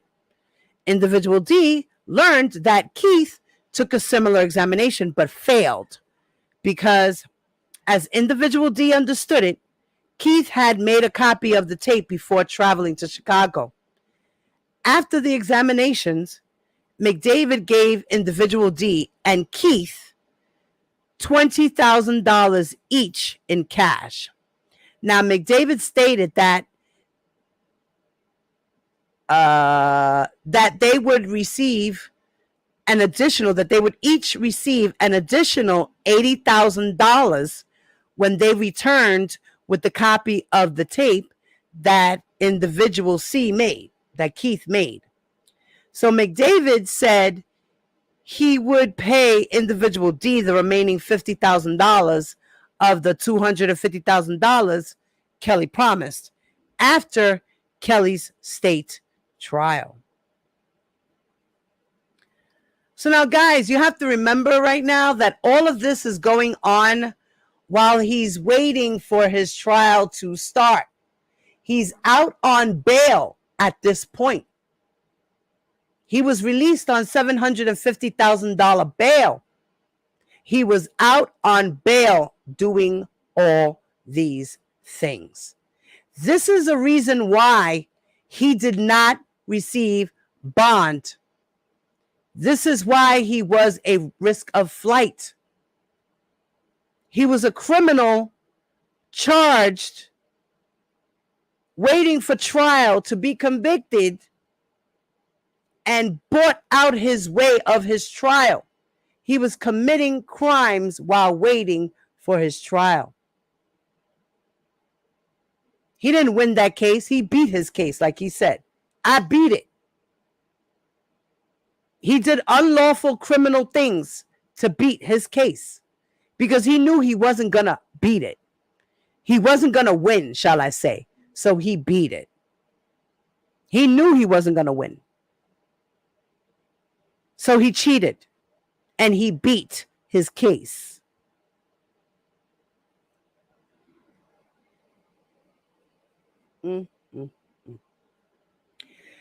Later in 2007, individual D and Keith returned to Chicago where they met with McDavid again.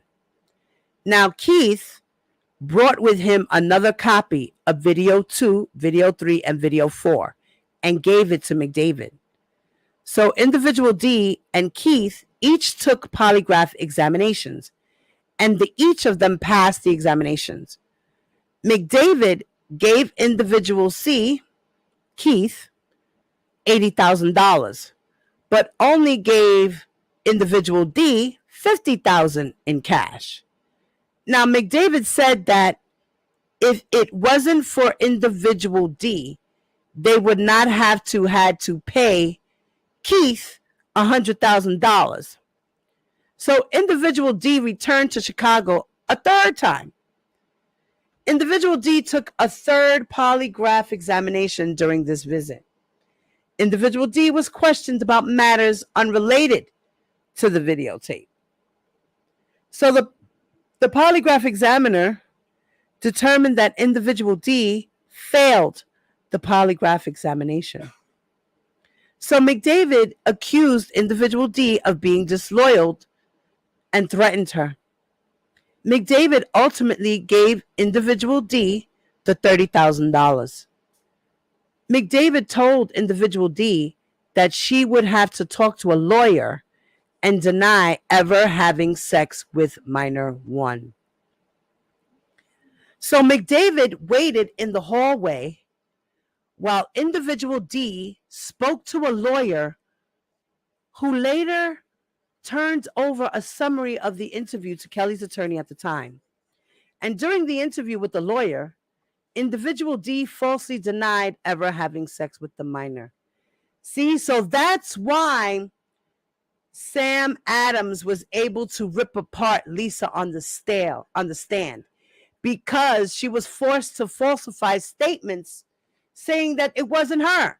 So he made her look like a liar on the stand. That was all a plot. And Lisa Van Allen knew it. She was part of that conspiracy. She was still covering up for R. Kelly. She was scared.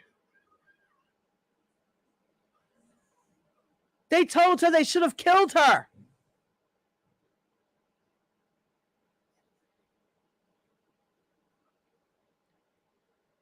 Now, individual C,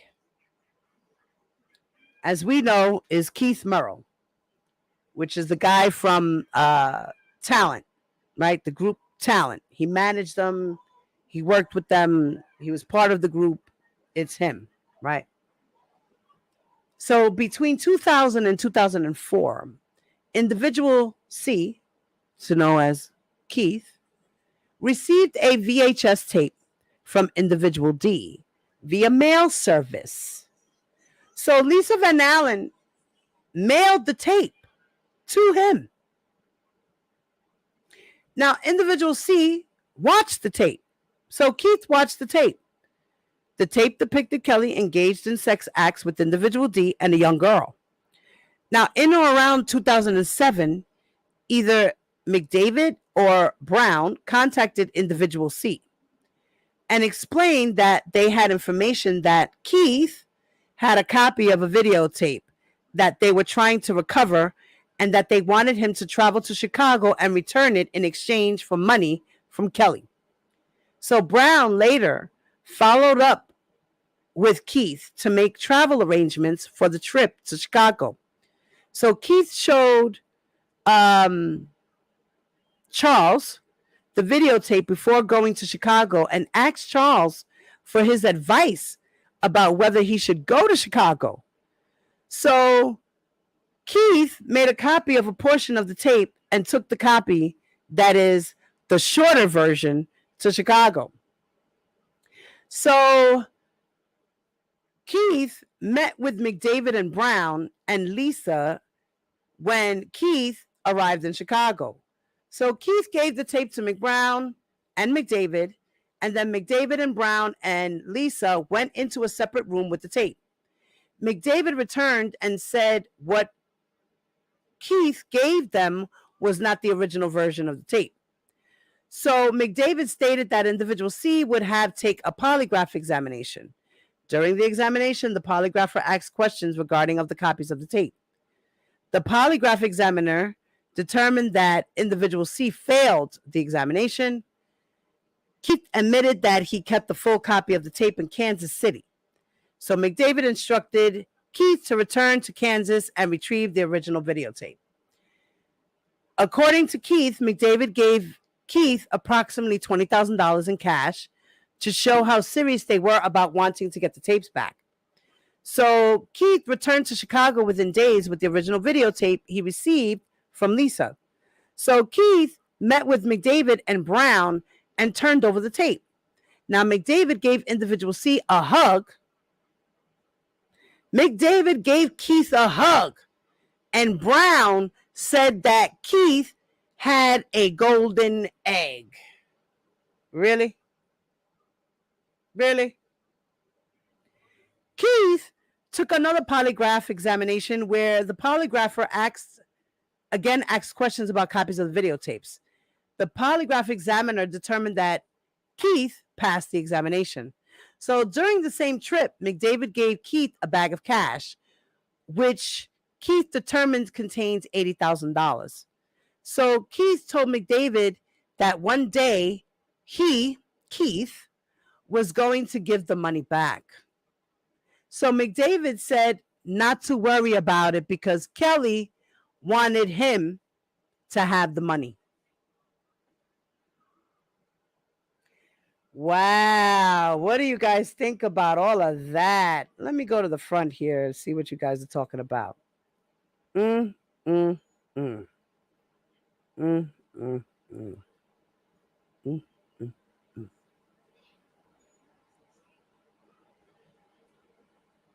Okay, let's see.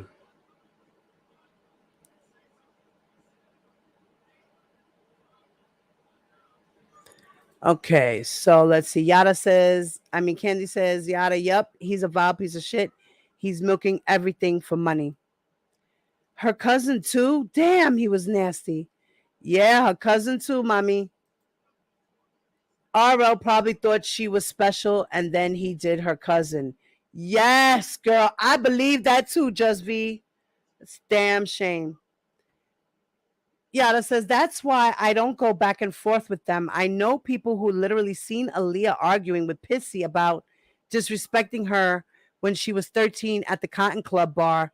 So miss me with the bullshit. Oof, girl, that's some juice right there. Cousins together, what a fucking pervert. This dude be having a bathroom full of dirty, funky towels from different girls, never cleaning up bacteria. Nasty motherfucker. This is a serious porn addiction. R. Kelly needs to be studied. He sure does. And you know what? Those psychologists at the jail ain't do a good job. He needs to really see somebody. This is all sad. Yada, oh my God, you know so much firsthand. Girl, she from Chicago. My friend was screwing him for years. I know too much. Okay. They all have herpes, probably, allegedly. Well, Rashana did state that she did contract herpes. She did. Yada fuck. It's too good to know. Dre's didn't even gagging either. Dre's didn't even gagging either. Okay. Oh, Drea. Drea. Okay, didn't even gagging either. Okay. Not a gagging. Yeah, right. What? Let me switch phones. This damn iPhone get on my nerves. Okay. You really gotta switch from wine to vodka to hear the truth about our herpes. That ain't no lie. Right. Just be laugh out loud. Right. I wonder that also. Hey, grown little boy. What's up, Papi? What's up, bro? Drea didn't even give a fuck. She watched it all. He flew my friend to Florida. She didn't even care. Wow. Wow. Jesus. So she knew a spouse. She knew of spouse if she had his money and kids. She didn't care. Yeah. Yeah. Yada, did the person get money from him?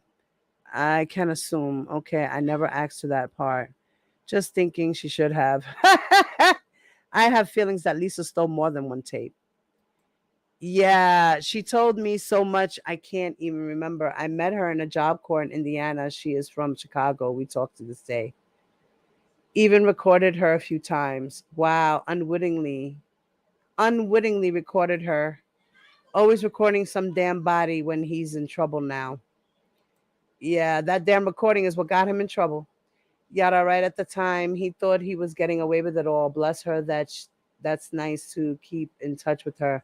So is she not surprised with his incorporation at all? She knows Rich and Mike. Okay, that's how I know about the Hive recorded situation and the best friend shaking my head.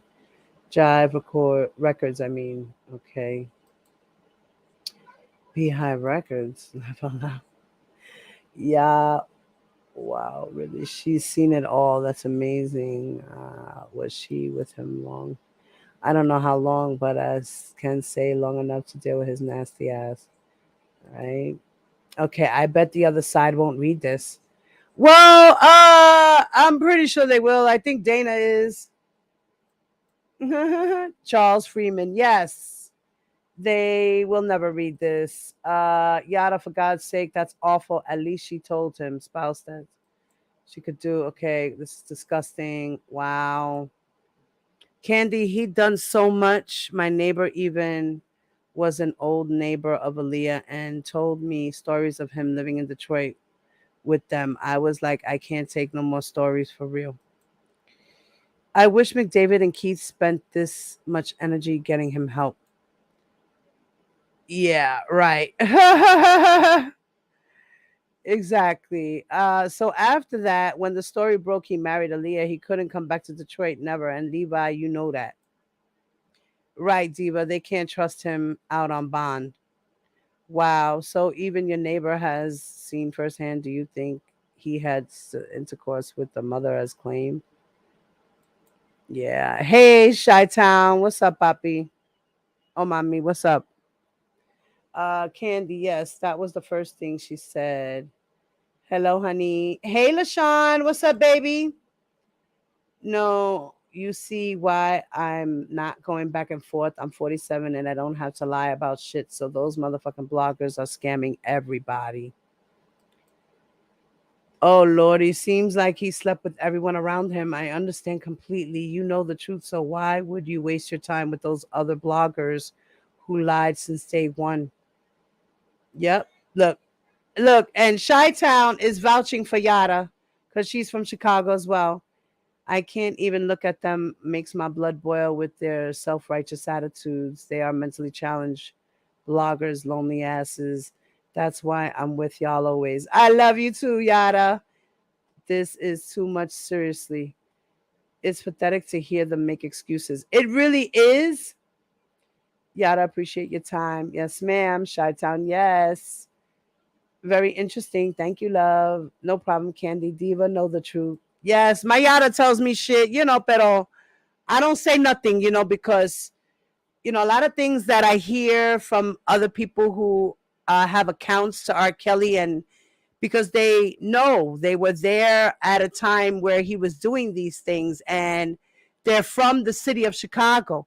And rumors, people always talk, you know, not always is there, it's truth mixed with lies sometimes, because you know how that is, the telephone thing. You tell it down the line, by the time it gets to the end, it's a total different story. So, yes, this is true, but a lot of those things that people were speaking about were truths mixed with exaggerations, you know? Hola, mi gente. What's up, Noni? I've been cleaning in the bushes. Okay, mama. Hey, Lesme. What's up, baby? I think this will make a hell of a movie one day.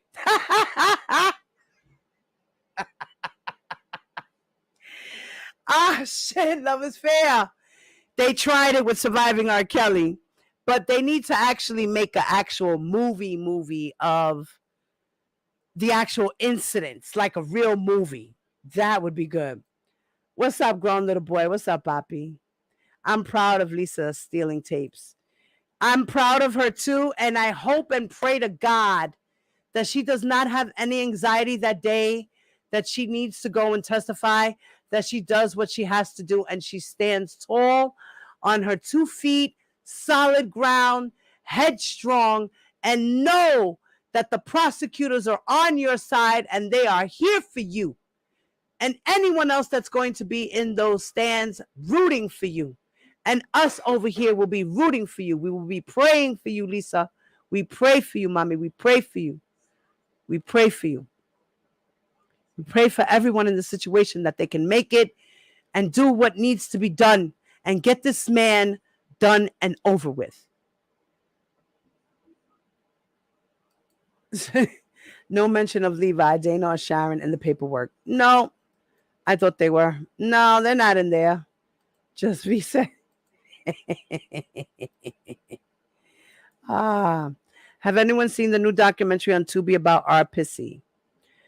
No. Yada dada. Send me the link to that. Send me a message, mama. However you want to do it. Just let me know how you're gonna send it to me so I can be aware. Send me the link to that, baby. They better not some more people going to jail after the movie.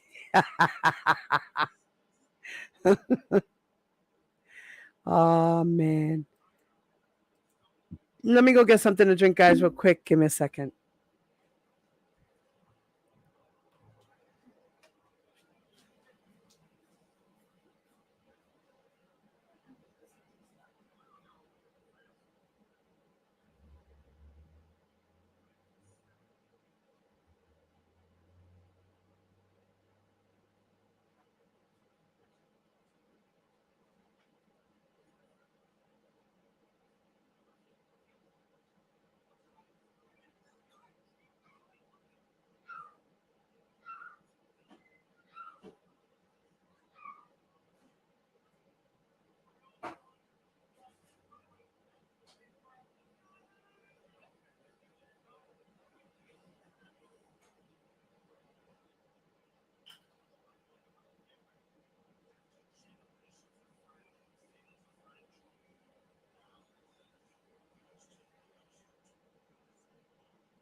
baby. You up?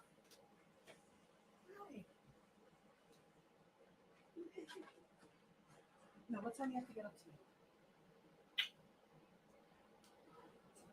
10 or 10:30?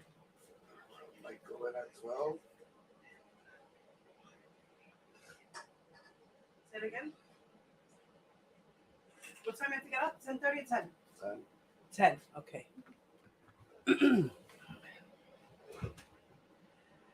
All right. Sorry about that, guys. Okay, I needed to take a quick little break. Had to get something to drink. All right.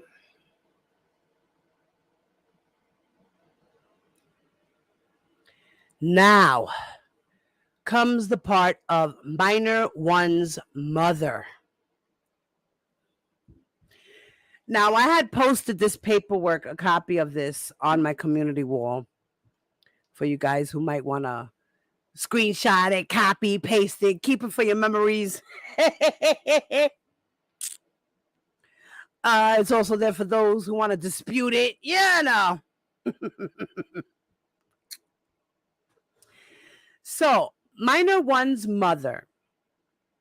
Minor one's mother is expected to testify that she, along with minor one and her husband, minor one's father, met Kelly through minor one's mother's sister, which is minor one's aunt. This first meeting took place in approximately 1997 or 1998, when minor one was in junior high school. The sister, minor one's aunt, was a professional singer, and she often took minor one to Kelly's recording studio when she was working on music. The sister was in a romantic relationship with Kelly at the time. Dun, dun, dun, dun. So now we know that it's official here, according to records, that Sparkle did have a relationship with R. Kelly. Now, around this time, minor one's father, who was a professional guitar player, began doing some work for Kelly as a part-time musician. So sometime after minor one's introduction to Kelly, minor one told her parents that Kelly was going to be minor one's godfather. So minor one's mother found this strange because minor one already had godparents who were chosen by minor one's parents. So after that, however, minor one continued to see Kelly and Kelly's family. So the sister was with minor one at times, but at other times, minor one went by herself. Minor one's mother understood that minor one was spending time with her godparents, which is Kelly and his wife and family. Now, in or around 2000, the Illinois Department of Children and Family Services contacted minor one's mother and her husband about allegations that Kelly was having sexual contact with minor one. So minor one's mother and father confronted minor one about the allegations, and minor one denied them. So in approximately December of 2001, the sister contacted minor one's parents and told them that she had a copy of, or had seen a copy of, a tape that depicted Kelly engaged in sex acts with minor one.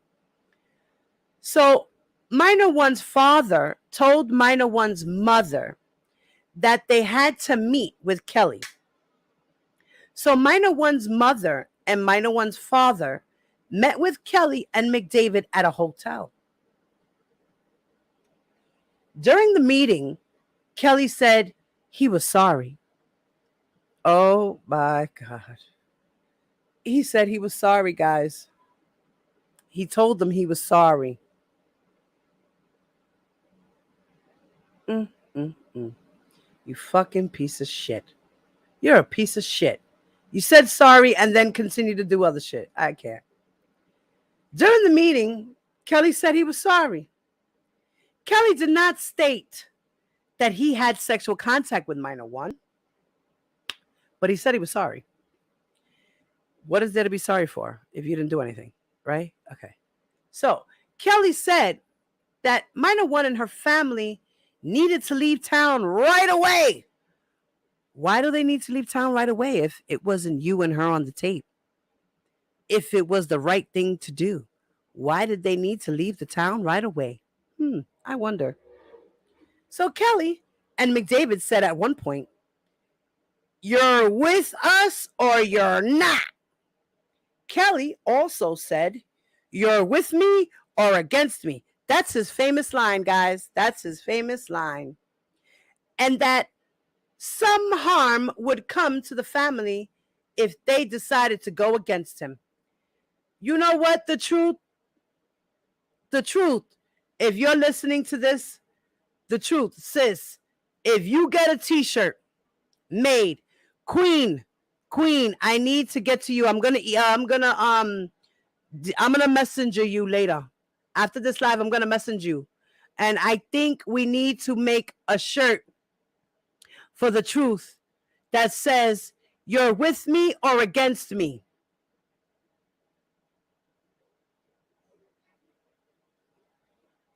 And then put the picture of R. Kelly, mute R. Kelly in the front. Put the picture of mute R. Kelly in the front and then put in the back, "You're with me or against me." And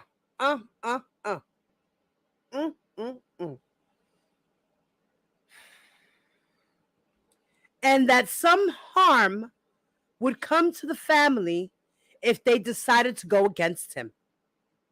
So minor one's mother and father were frightened.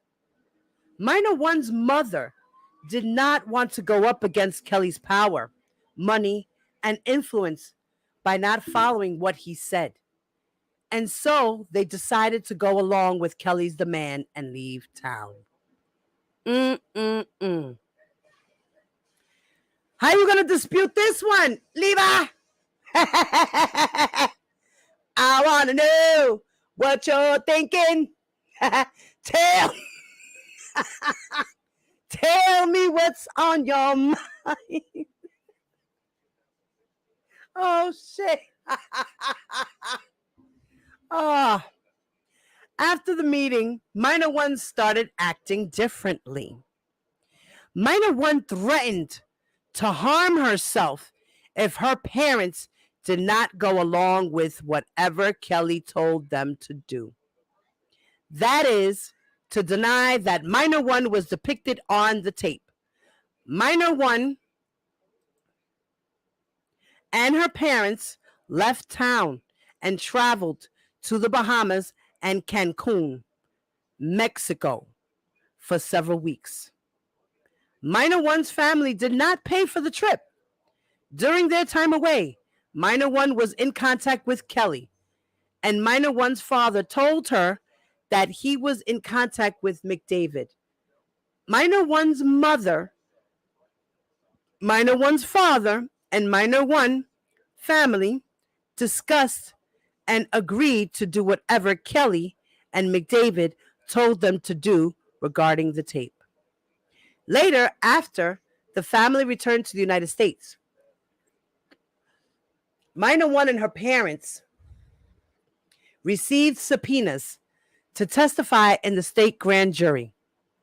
Minor one's mother met with an attorney that her husband said was hired by Kelly and McDavid.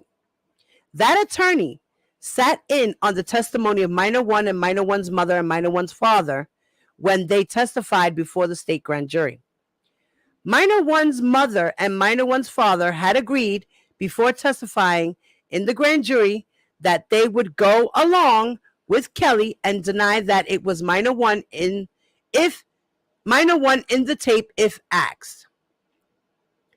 Minor one's mother was shown a tape depicting Kelly engaged in sex acts with minor one during her grand jury appearance, and she was asked if she knew the individuals depicted.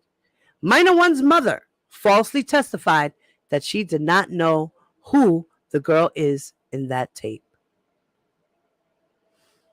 Now, other witness testimony. So the polygrapher 1, the first polygrapher examiner, right? So polygrapher 1 is expected to testify that in or around August of 2001, that he received a call from individual A, which we know is Jack Palladino, about conducting a polygraph examination of an individual at a location in Kansas City. So individual A, Jack Palladino, described his client as an individual in the entertainment industry from Chicago who was interested in finding out if there were any copies of a certain videotape. So polygrapher 1 understood his assignment to be testing individual B, which we know as Charles, about whether he made any copies of the tape. So polygrapher 1 presented Charles with an examination permission release form. So Charles refused to sign it or provide his name and instead gave polygrapher 1 a nickname that polygrapher 1 wrote on the form. So polygrapher 1 discussed with Jack and Charles the subject to be discussed during the examination before the examination began. They agreed that the focus of the examination would be about the performance tape.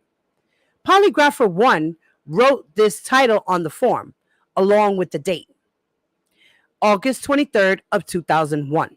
So polygrapher 1 listed the completed time on the bottom of the form. These notations may mean that polygrapher 1 did not end up actually administering the polygraph examination, or that he perhaps started the examination but ended it early if Charles became non-compliant. So now polygrapher 2 is expected to testify that in or around spring or summer of 2000 or in the summer of 2001, an attorney with a client in the entertainment business hired him. The attorney told polygrapher 2 that his client made a tape of him, the client, having sex with his babysitter. Oh my God. The lawyer told the polygraph examination that R. Kelly made a tape of himself having sex with his babysitter.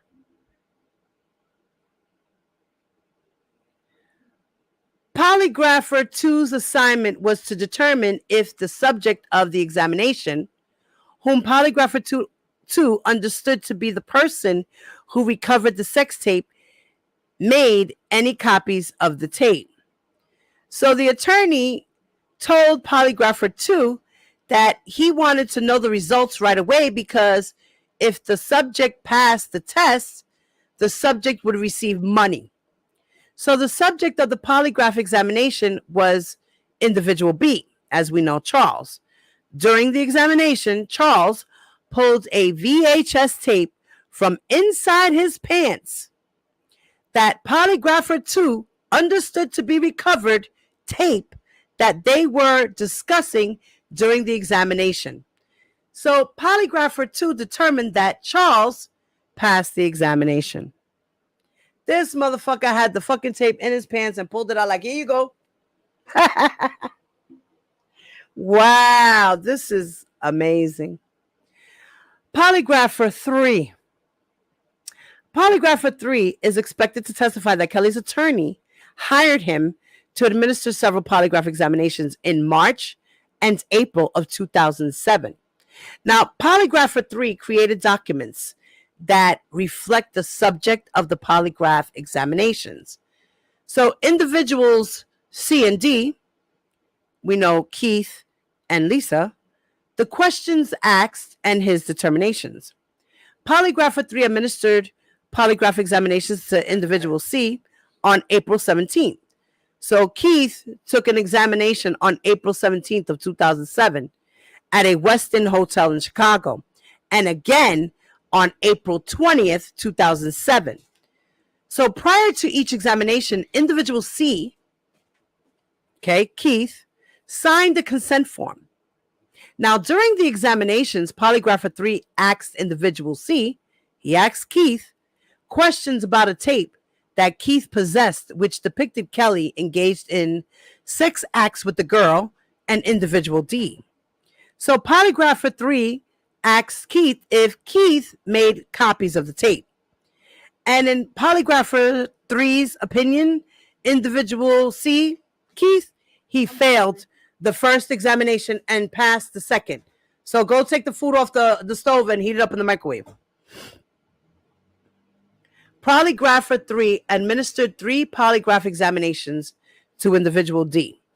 One on March 23rd, 2007, at his testing lab near the federal courthouse in Chicago.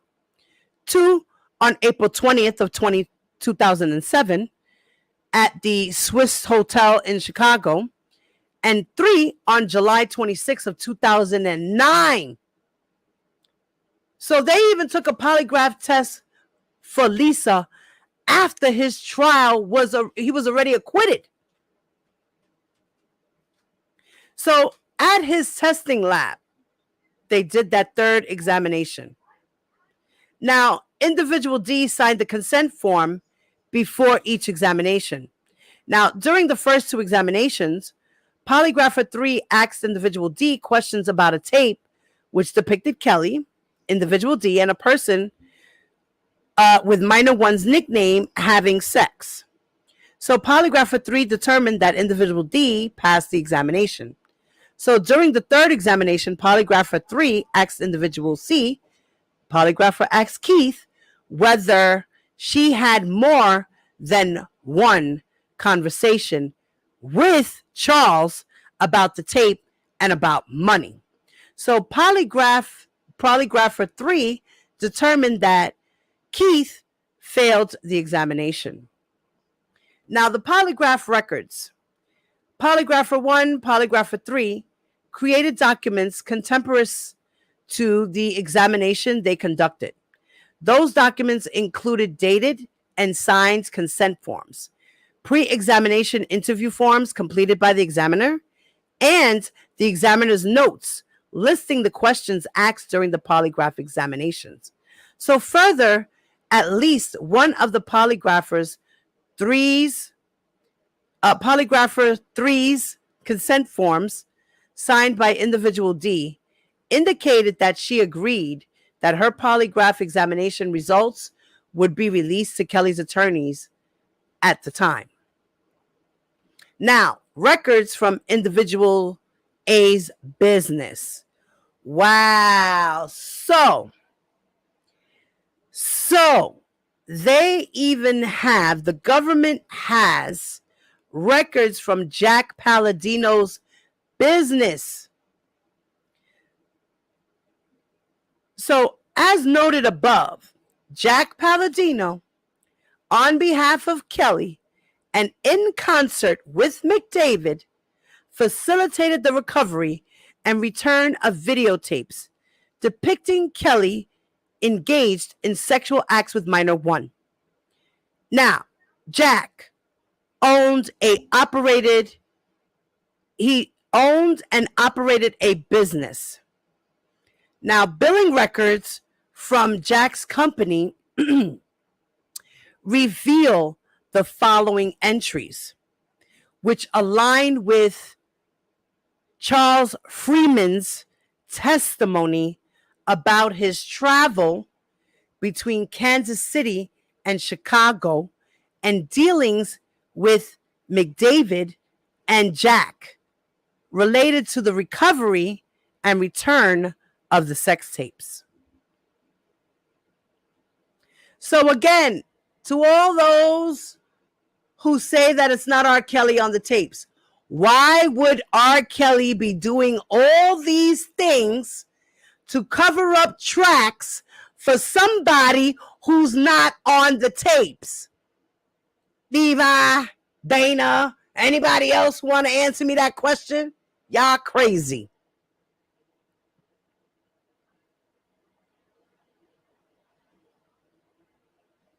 August 13th of 2001, 10 a.m. to 11 p.m. Travel to Kansas City. August 13th, 2001, 11 p.m. to 12 a.m. Conference at our hotel with individual KW.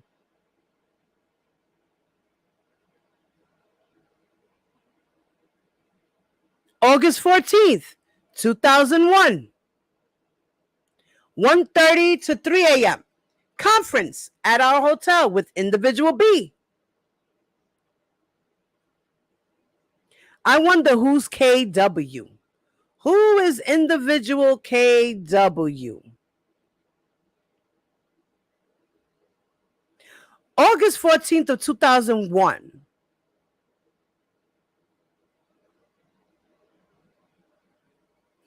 Oh, so, okay.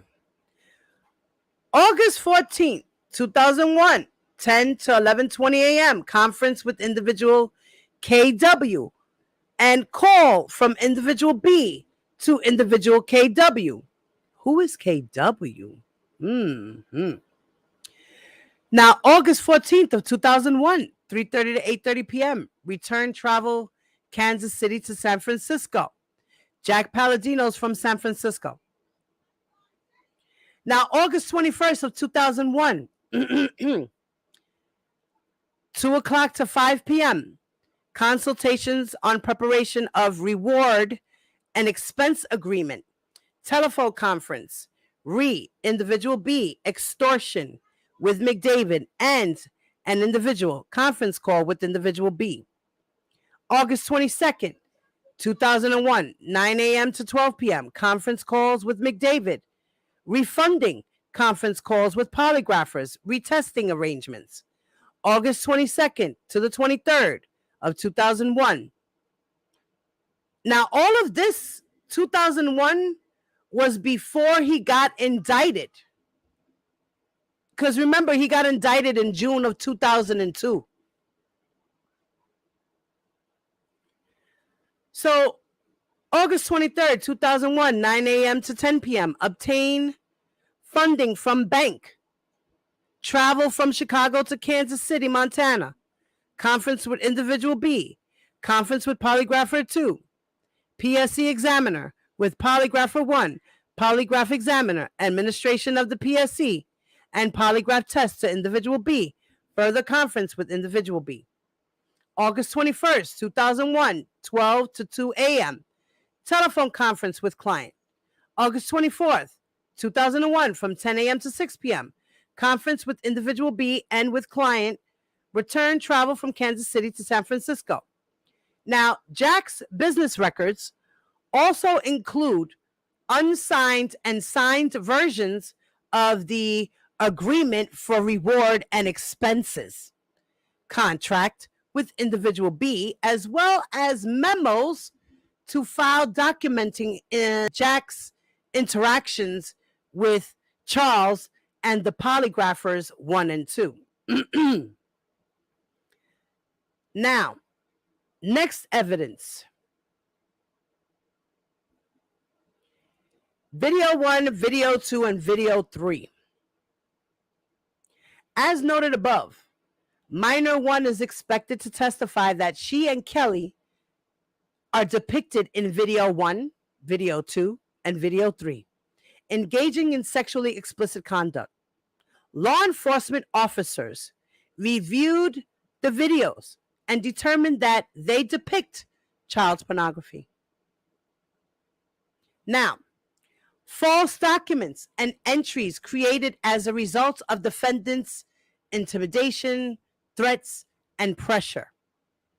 Now, the Chicago Police Department report of Minor 1's interview.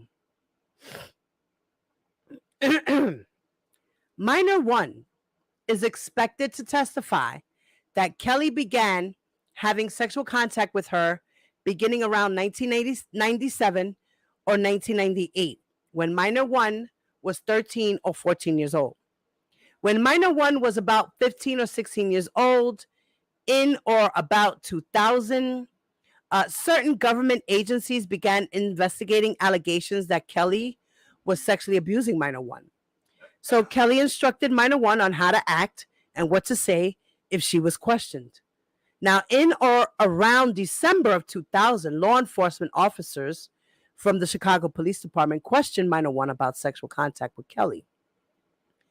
Now, during the interview with the Chicago Police Department, minor one falsely denied the allegations of Kelly's sexual misconduct, and the Chicago Police Department documented that information in a police report. So, in summary, the police report states that law enforcement interviewed minor one, who stated that she had never been sexually abused by Kelly and that any such allegations are untrue. Now, minor one's parents, and minor five's state grand jury transcripts. They're putting in the transcripts. They are putting in the transcripts as well from the grand jury. That should be interesting.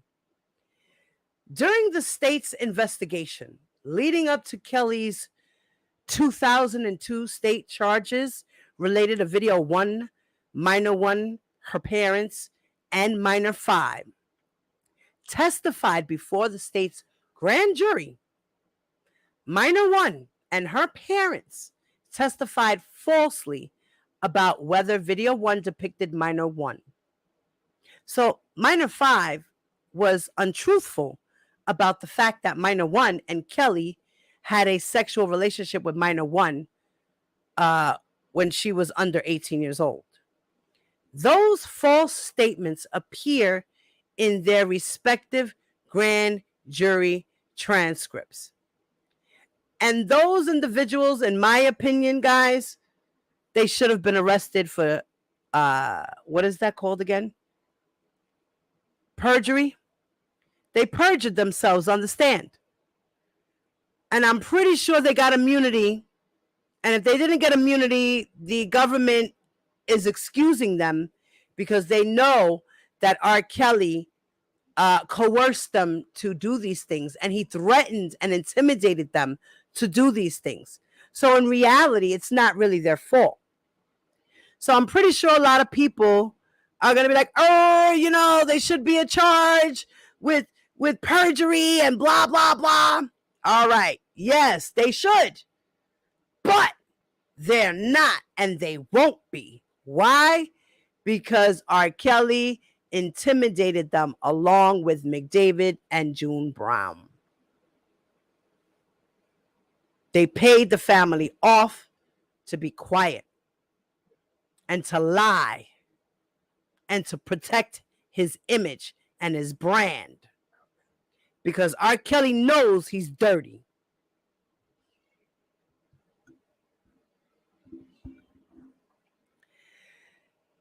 Next, they're going to present a memorandum of Individual D's interview.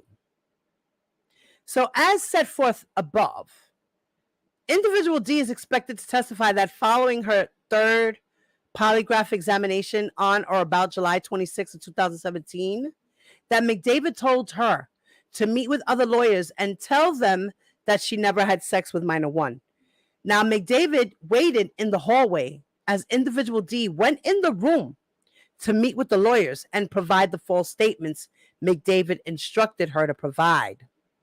So the attorney prepared a memorandum of interview dated July 26 of 2007,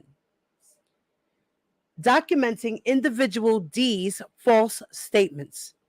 In summary, the memorandum states that Individual D provided the following information. Oh, Lord. I see.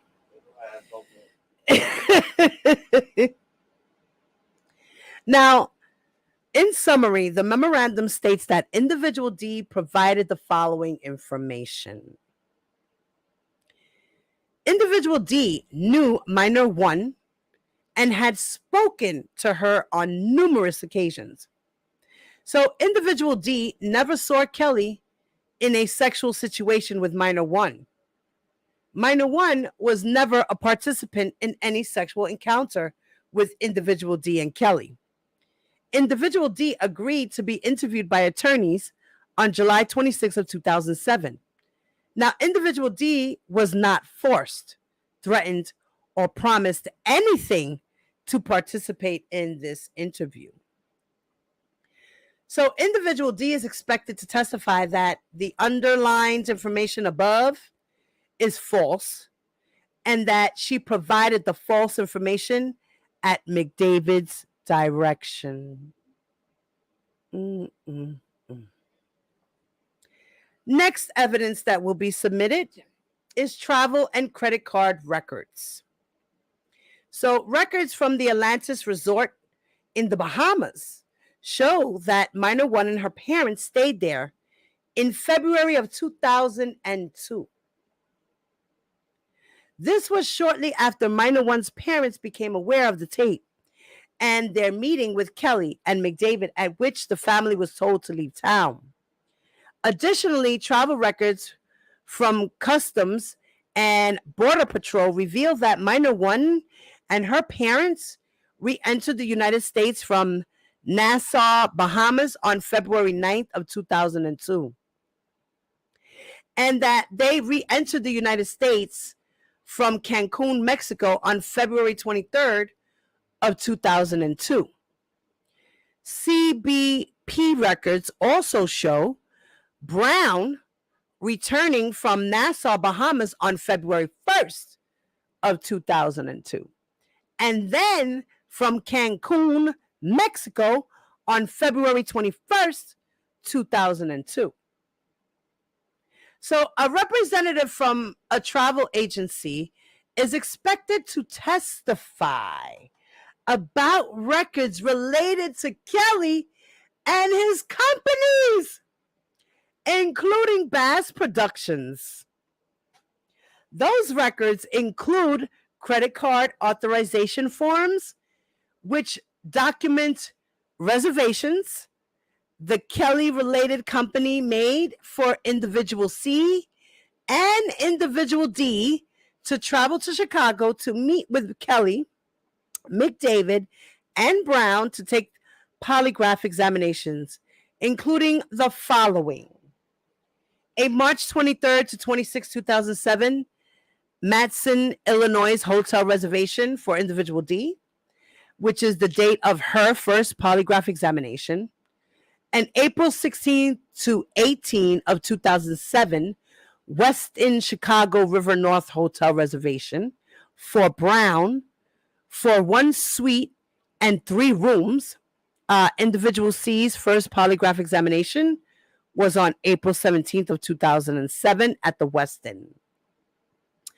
And April 19 to 21 of 2007, Omni Chicago hotel reservations for 2 rooms for individual C and individual D.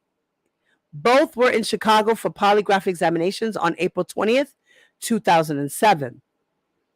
And April 19th through the 21st of 2007, Swiss Hotel Chicago hotel reservation for Brown. And individuals D's second polygraph examination was on April 20th of 2007 at the Swiss Hotel. And a July 25th through the 26th of 2007, West Chicago hotel reservation for Brown. Individual D's third polygraph examination was on July 26th of 2007. Credit card records for accounts belonging to the same travel agency show the following charges: the Westin Hotel's River charges on April 17th to the 19th, 2007. Individual C's first polygraph examination was on April 17th, 2007 at the Westin. Airline ticket purchase for individual C for travel from Kansas City to Chicago on April 19th, 2007. Individual C's second polygraph examination was on April 20th, 2007. And Omni Hotels charges with arrival and departure dates between April 19th of 2007 and April 21st of 2007. The travel agency reserved rooms for individual C and individual D at this hotel during the time. Additionally, credit card records for accounts McDavid show the following charges: Omni Hotel charges with arrival and departure dates April 19th of 2007 and April 21st of 2007. the travel agency reserved rooms for individual C and individual D at this hotel during this time. Swiss Hotel, Chicago charges with arrival and departure dates of April 19th of 2007 and April 23rd, 2007. Individual D's second polygraph examination, which was on the 20th of 2007 at the Swiss Hotel.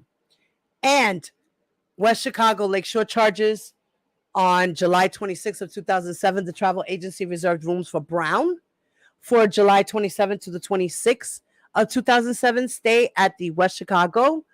Individual D's third polygraph examination was on July 26th of 2007. Next, they have bank documents. Now, records from various financial institutions reflect the following payments in keeping with the allegations in the superseding indictment. Now, they have a September of 2008 Bass Productions check signed by McDavid to Minor One's father in the amount of $30,000. Then they have a June 30th of 2009 wire payment from Bass Productions to pay individual B to settle a lawsuit in the amount of $125,000. Now, they also have an April 17 of 2017 Bass Productions check in the amount of $200,000 to Brown, which was cashed the same day as noted above. Individual C and D each received $20,000 in cash on April 17th of 2007 and $80,000 on April 20th of 2007. Monthly payments from January of 2014 to October of 2015 from Kelly's businesses to Minor One in the amount of $1,150. Also, an August of 2014 wire transfer from Kelly to McDavid in the amount of $80,000. And a December 2015 wire transfer from Kelly to McDavid in the amount of $10,000.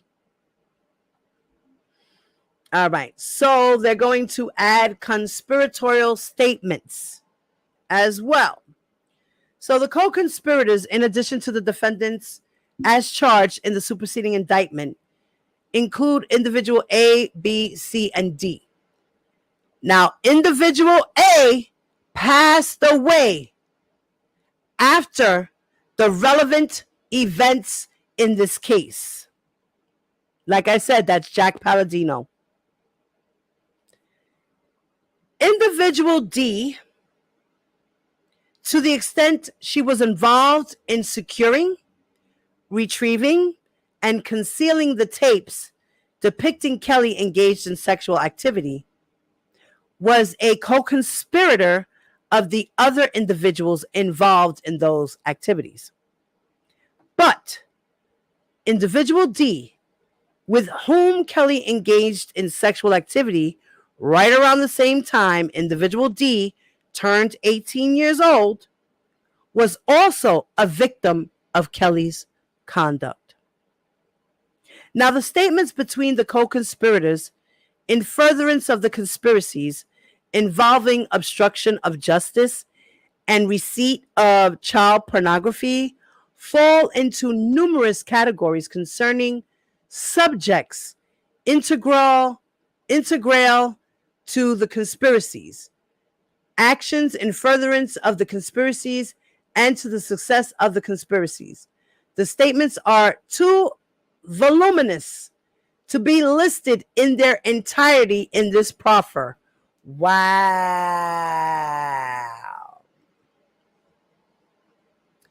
The statements are too voluminous, guys. There's a preponderance of evidence. There's paper on top of paper on top of paper. Imagine how many carts of paperwork they're going to roll into the Chicago federal building on August 15th. I wonder the carts that are going to go rolling in there.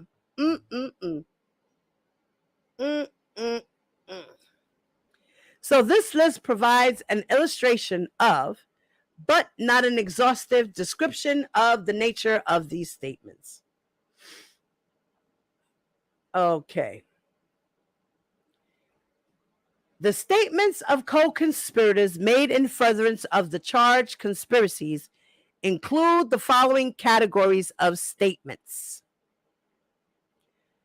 Statement number 1. Statements made by individual A, individual B, individual C, and individual D to each other, to others, or in documents in the course of collecting and returning to defendants' videotapes depicting Kelly engaged in sexual acts with minors. So these statements include, for example, those related to booking travel and making arrangements to meet with defendants for the purpose of returning the videotapes.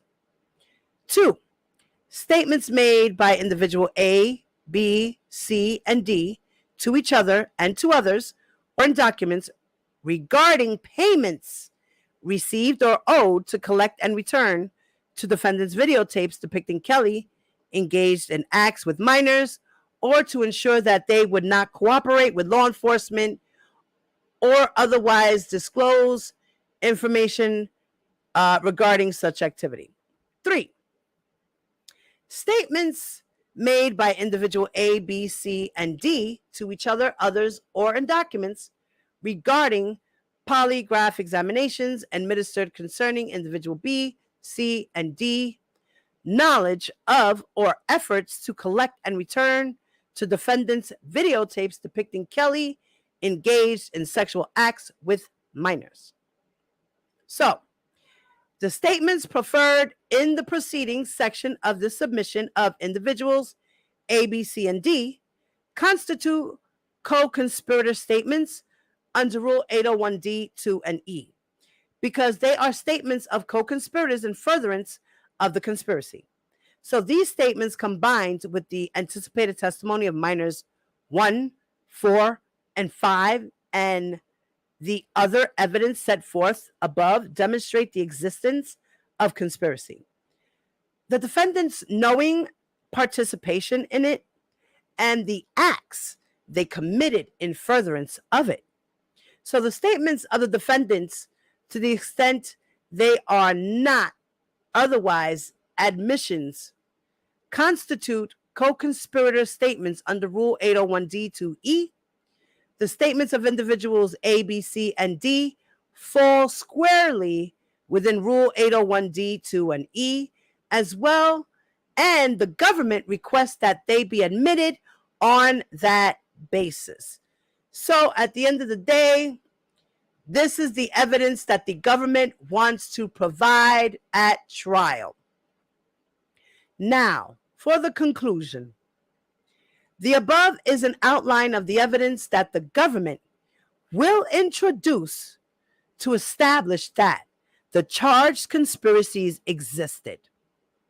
Now, based upon this proffer, the government respectfully requests that this court find that categories of co-conspirator statements listed above, as well as co-conspirator statements like them, are admissible pending the introduction of evidence to support this proffer. Respectfully submitted, John R. Losh, Jr., who is the United States Attorney, and is co-signed by Janice Apateng, Elizabeth Pozzolo, and Jason Julin, and they are the assistants to the United States Attorney. And that, guys, is the end of that document. Let's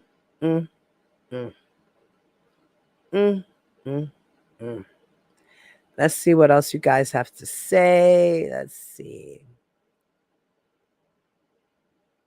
Okay.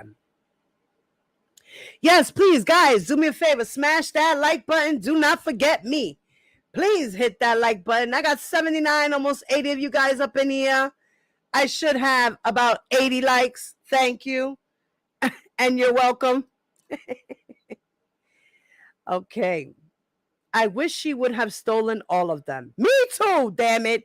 I wish she would have took the whole bag to the precinct. Like, she should have done what Charles did and stuffed them all in her pants and made it look, because she used to wear baggy clothes, right? Tape them shits all to her body. Stick them in her coat, tape them inside the coat, wear a real puffy coat, and walk out to the precinct with them shits. Like, look at me, and I'm full of child pornography that R. Kelly has produced. Please take these all and arrest this man. Thank you. Thank you. Thank you. Thank you. Ah, man. Hey, Black Girl Beauty. What's up, Take R. Kelly? Happy Saturday to you too, Mommy. Finally caught up with all the loves I missed last night. I love you too, Mommy. We missed you too last night. She said, with all the lives. We missed you too, babe. Her ass needs to be sitting next to convict Kelly and Diane Horton.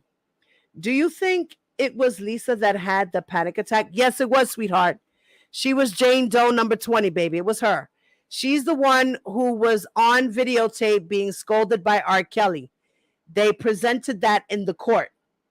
They presented the audio of Lisa being verbally and physically abused by R. Kelly. And it had to do with the stealing of the watch and things like that. I always thought it was Neek, but everyone is Lisa Van Allen. No, baby, it's Lisa Van Allen, honey. That's definitely Lisa Van Allen. It was number 20. That was her. So, Sparkle Girl, you ain't have to lie. Right. She could have told us the truth that she slept with R. Kelly, whatever. What were you trying to hide by that? Like, just admit it. You wanted him. You got with him, and that's what it was. Who cares? At the end of the day, R. Kelly's the motherfucker here. I knew Sparkle was lying when she was capping on the Breakfast Club. No surprise there. I'd be mad as hell if I was dating him and found out he wanted my niece, a child. Retaliation is to be expected. Right. That's exactly why she did what she did. Like, how dare you? Like she said, how dare you, motherfucker? How dare you? I should never had introduced my family to him. How dare you? A little girl who just got out of her pre-pubescent stage, who just started growing her breasts, who probably had a couple of strands of hairs on her cootie cat. You was messing with a little girl, a child, 13-year-old child who just turned 13. You fucking pedophile. R. Kelly is a pedophile.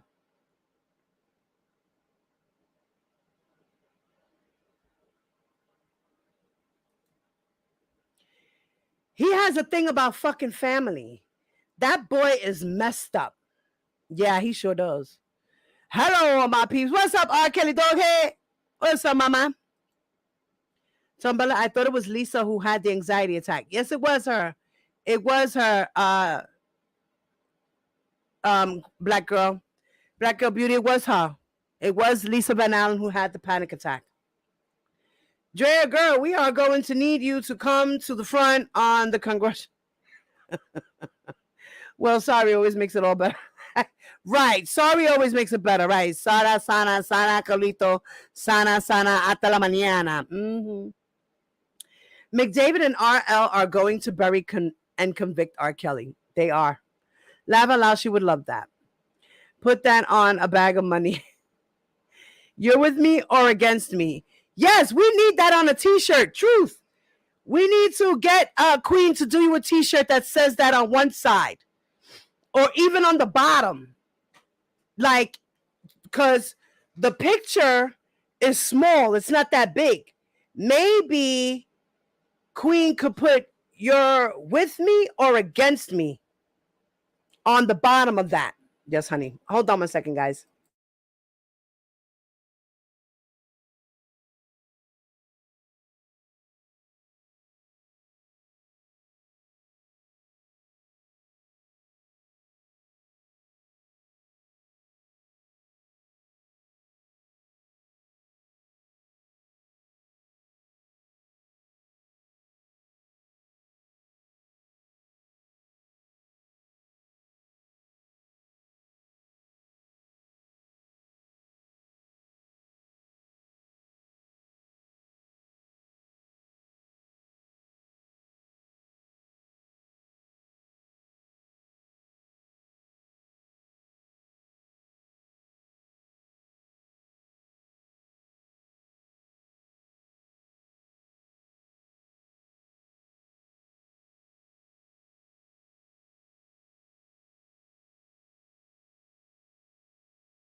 All right, I got you, Yada. I will.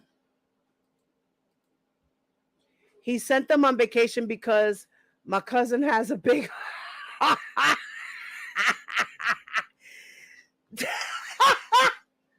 Just me. Is that what you're gonna say?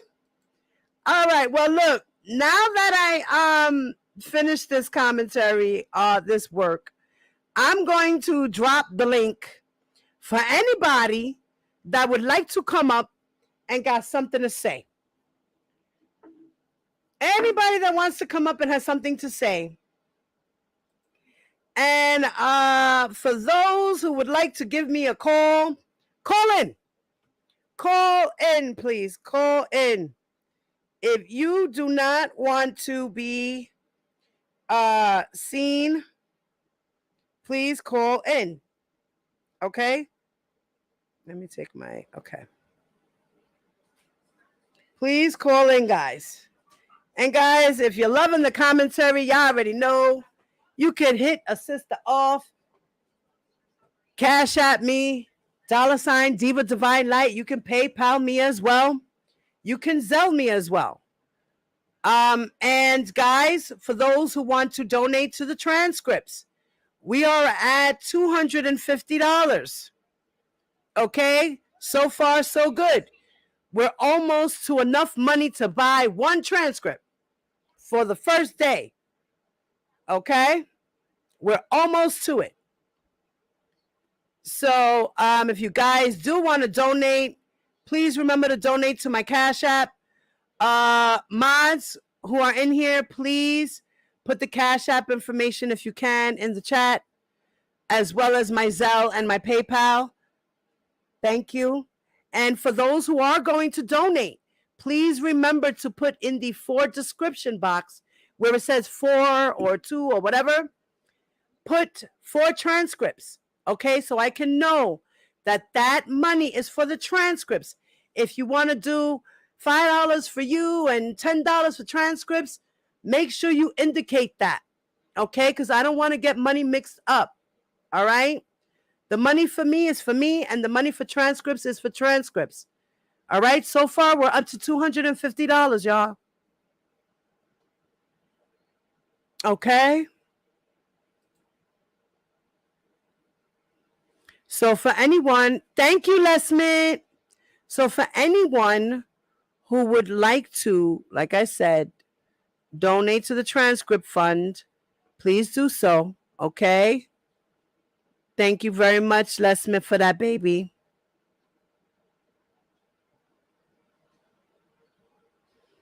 All right. I dropped the StreamYard link. So if anybody wants to come up and have something to say, please do.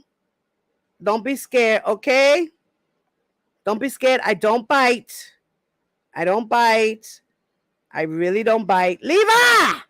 Come on, Levi. I know you in them bushes. Get your ass over here. Come on, Levi. Hey, Marcus. What's up, baby? I'm glad you made it today. Yes, I got your money, mommy. That's why we're at $250 because of you. Your $20 just made us to $250.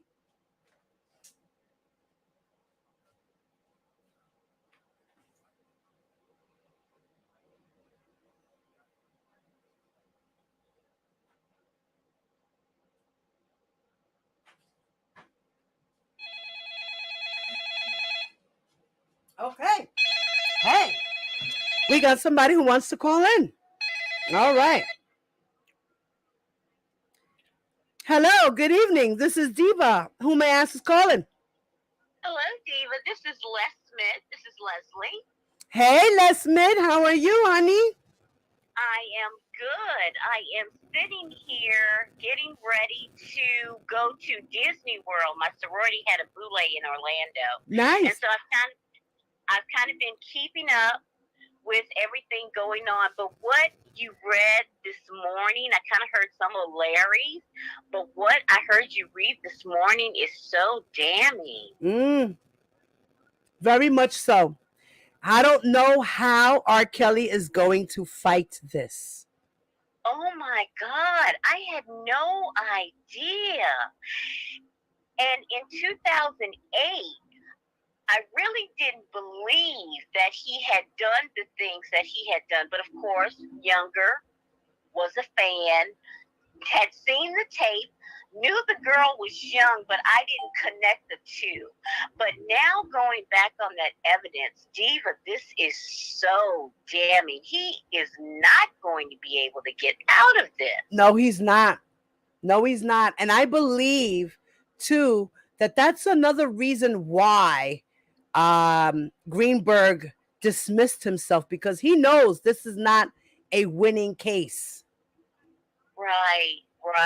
Now, I have a big problem with Greenberg because Greenberg really assaults, he really attacks the victims. He calls them, yes, all kinds of disparaging names as if they were just money-hungry, grubbing, women that just wanted to sleep with R. Kelly. But really, R. Kelly was the predator. He was the one seeking them out.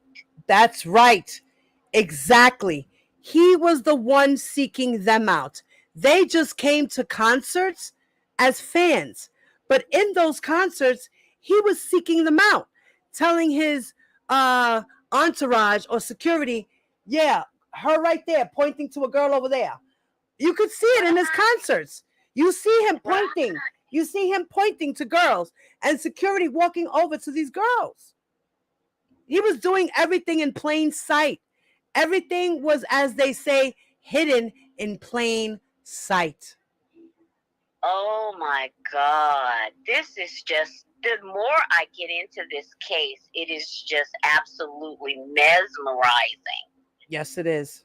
And my husband is an attorney, and I'll let him listen in on some of it, and he'll go, he's guilty, and then walk away from it. He doesn't really engage. My husband either. You'll hear him every guilty. Once in a while say something funny in the background, but he pays attention, but he doesn't pay attention, but he pays attention. Right. Well, I just wanted to say hello, hey, to everybody in the chat. Thank you so much, Les Smith, for stopping by and blessing us with your beautiful voice. Oh, no problem. And I will be donating to the transcripts. Okay, baby. Thank you so much. Yes. All right. Enjoy your day. Bye-bye. You too, baby. Bye. All right. Bye-bye. Thank you. All right. Well, that was our sister Les Smith. Give her a round of applause for that. She came out and said something. Thank you, Les Smith. Thank you for your comments. Thank you.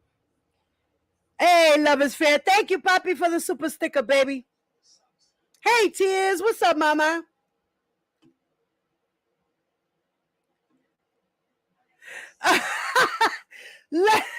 Love is Fair said, Tears, you're going to have to change your name to Kel's Tears, hashtag RSK Life, because that's what R. Kelly's going to get. Life in Chicago. Okay. And remember, guys, that in Chicago, he was supposed to get over 140 years. He was supposed to get 90 in New York, 140 in Chicago, like 40 more in the state trial. All together, they had combined it to like almost, I forgot, like 500 years or some shit like that. They calculated it. Hey, Miss Married, what's up, lady? So anybody else have anything to say? Because if not, I'm going to end this live, y'all. Okay? And thank all you guys for coming. Please remember, okay, if you want to donate to the transcript fund, please hit my Cash App, my PayPal, or Zelle. Okay? My Cash App and PayPal is Diva Divine Light. Okay? And for the Zelle, if you need that information for Zelle, you can go into the About section in the in my channel, the About section, and it has my information there. Okay, guys? So, guys, make sure that those that are here now, please make sure you hit that like button. Thank you very much. For those who are not subscribed to the channel, please subscribe to the channel. Thank you very, very much. It's very much appreciated. Make sure you hit that thumb to the video. Hit the notification on all if you're not subscribed and you do subscribe. Thank you, guys. Thank you, thank you. And for those who are watching the replay, please make sure you leave your comments below. This was a very heavy-duty transcript document reading, and I really would like to see you guys' opinions, and that's all sides. Just make sure that your opinions are respectful and the comments will stay. If they are disrespectful, they will be deleted. Okay? So, guys, I love y'all. Peace.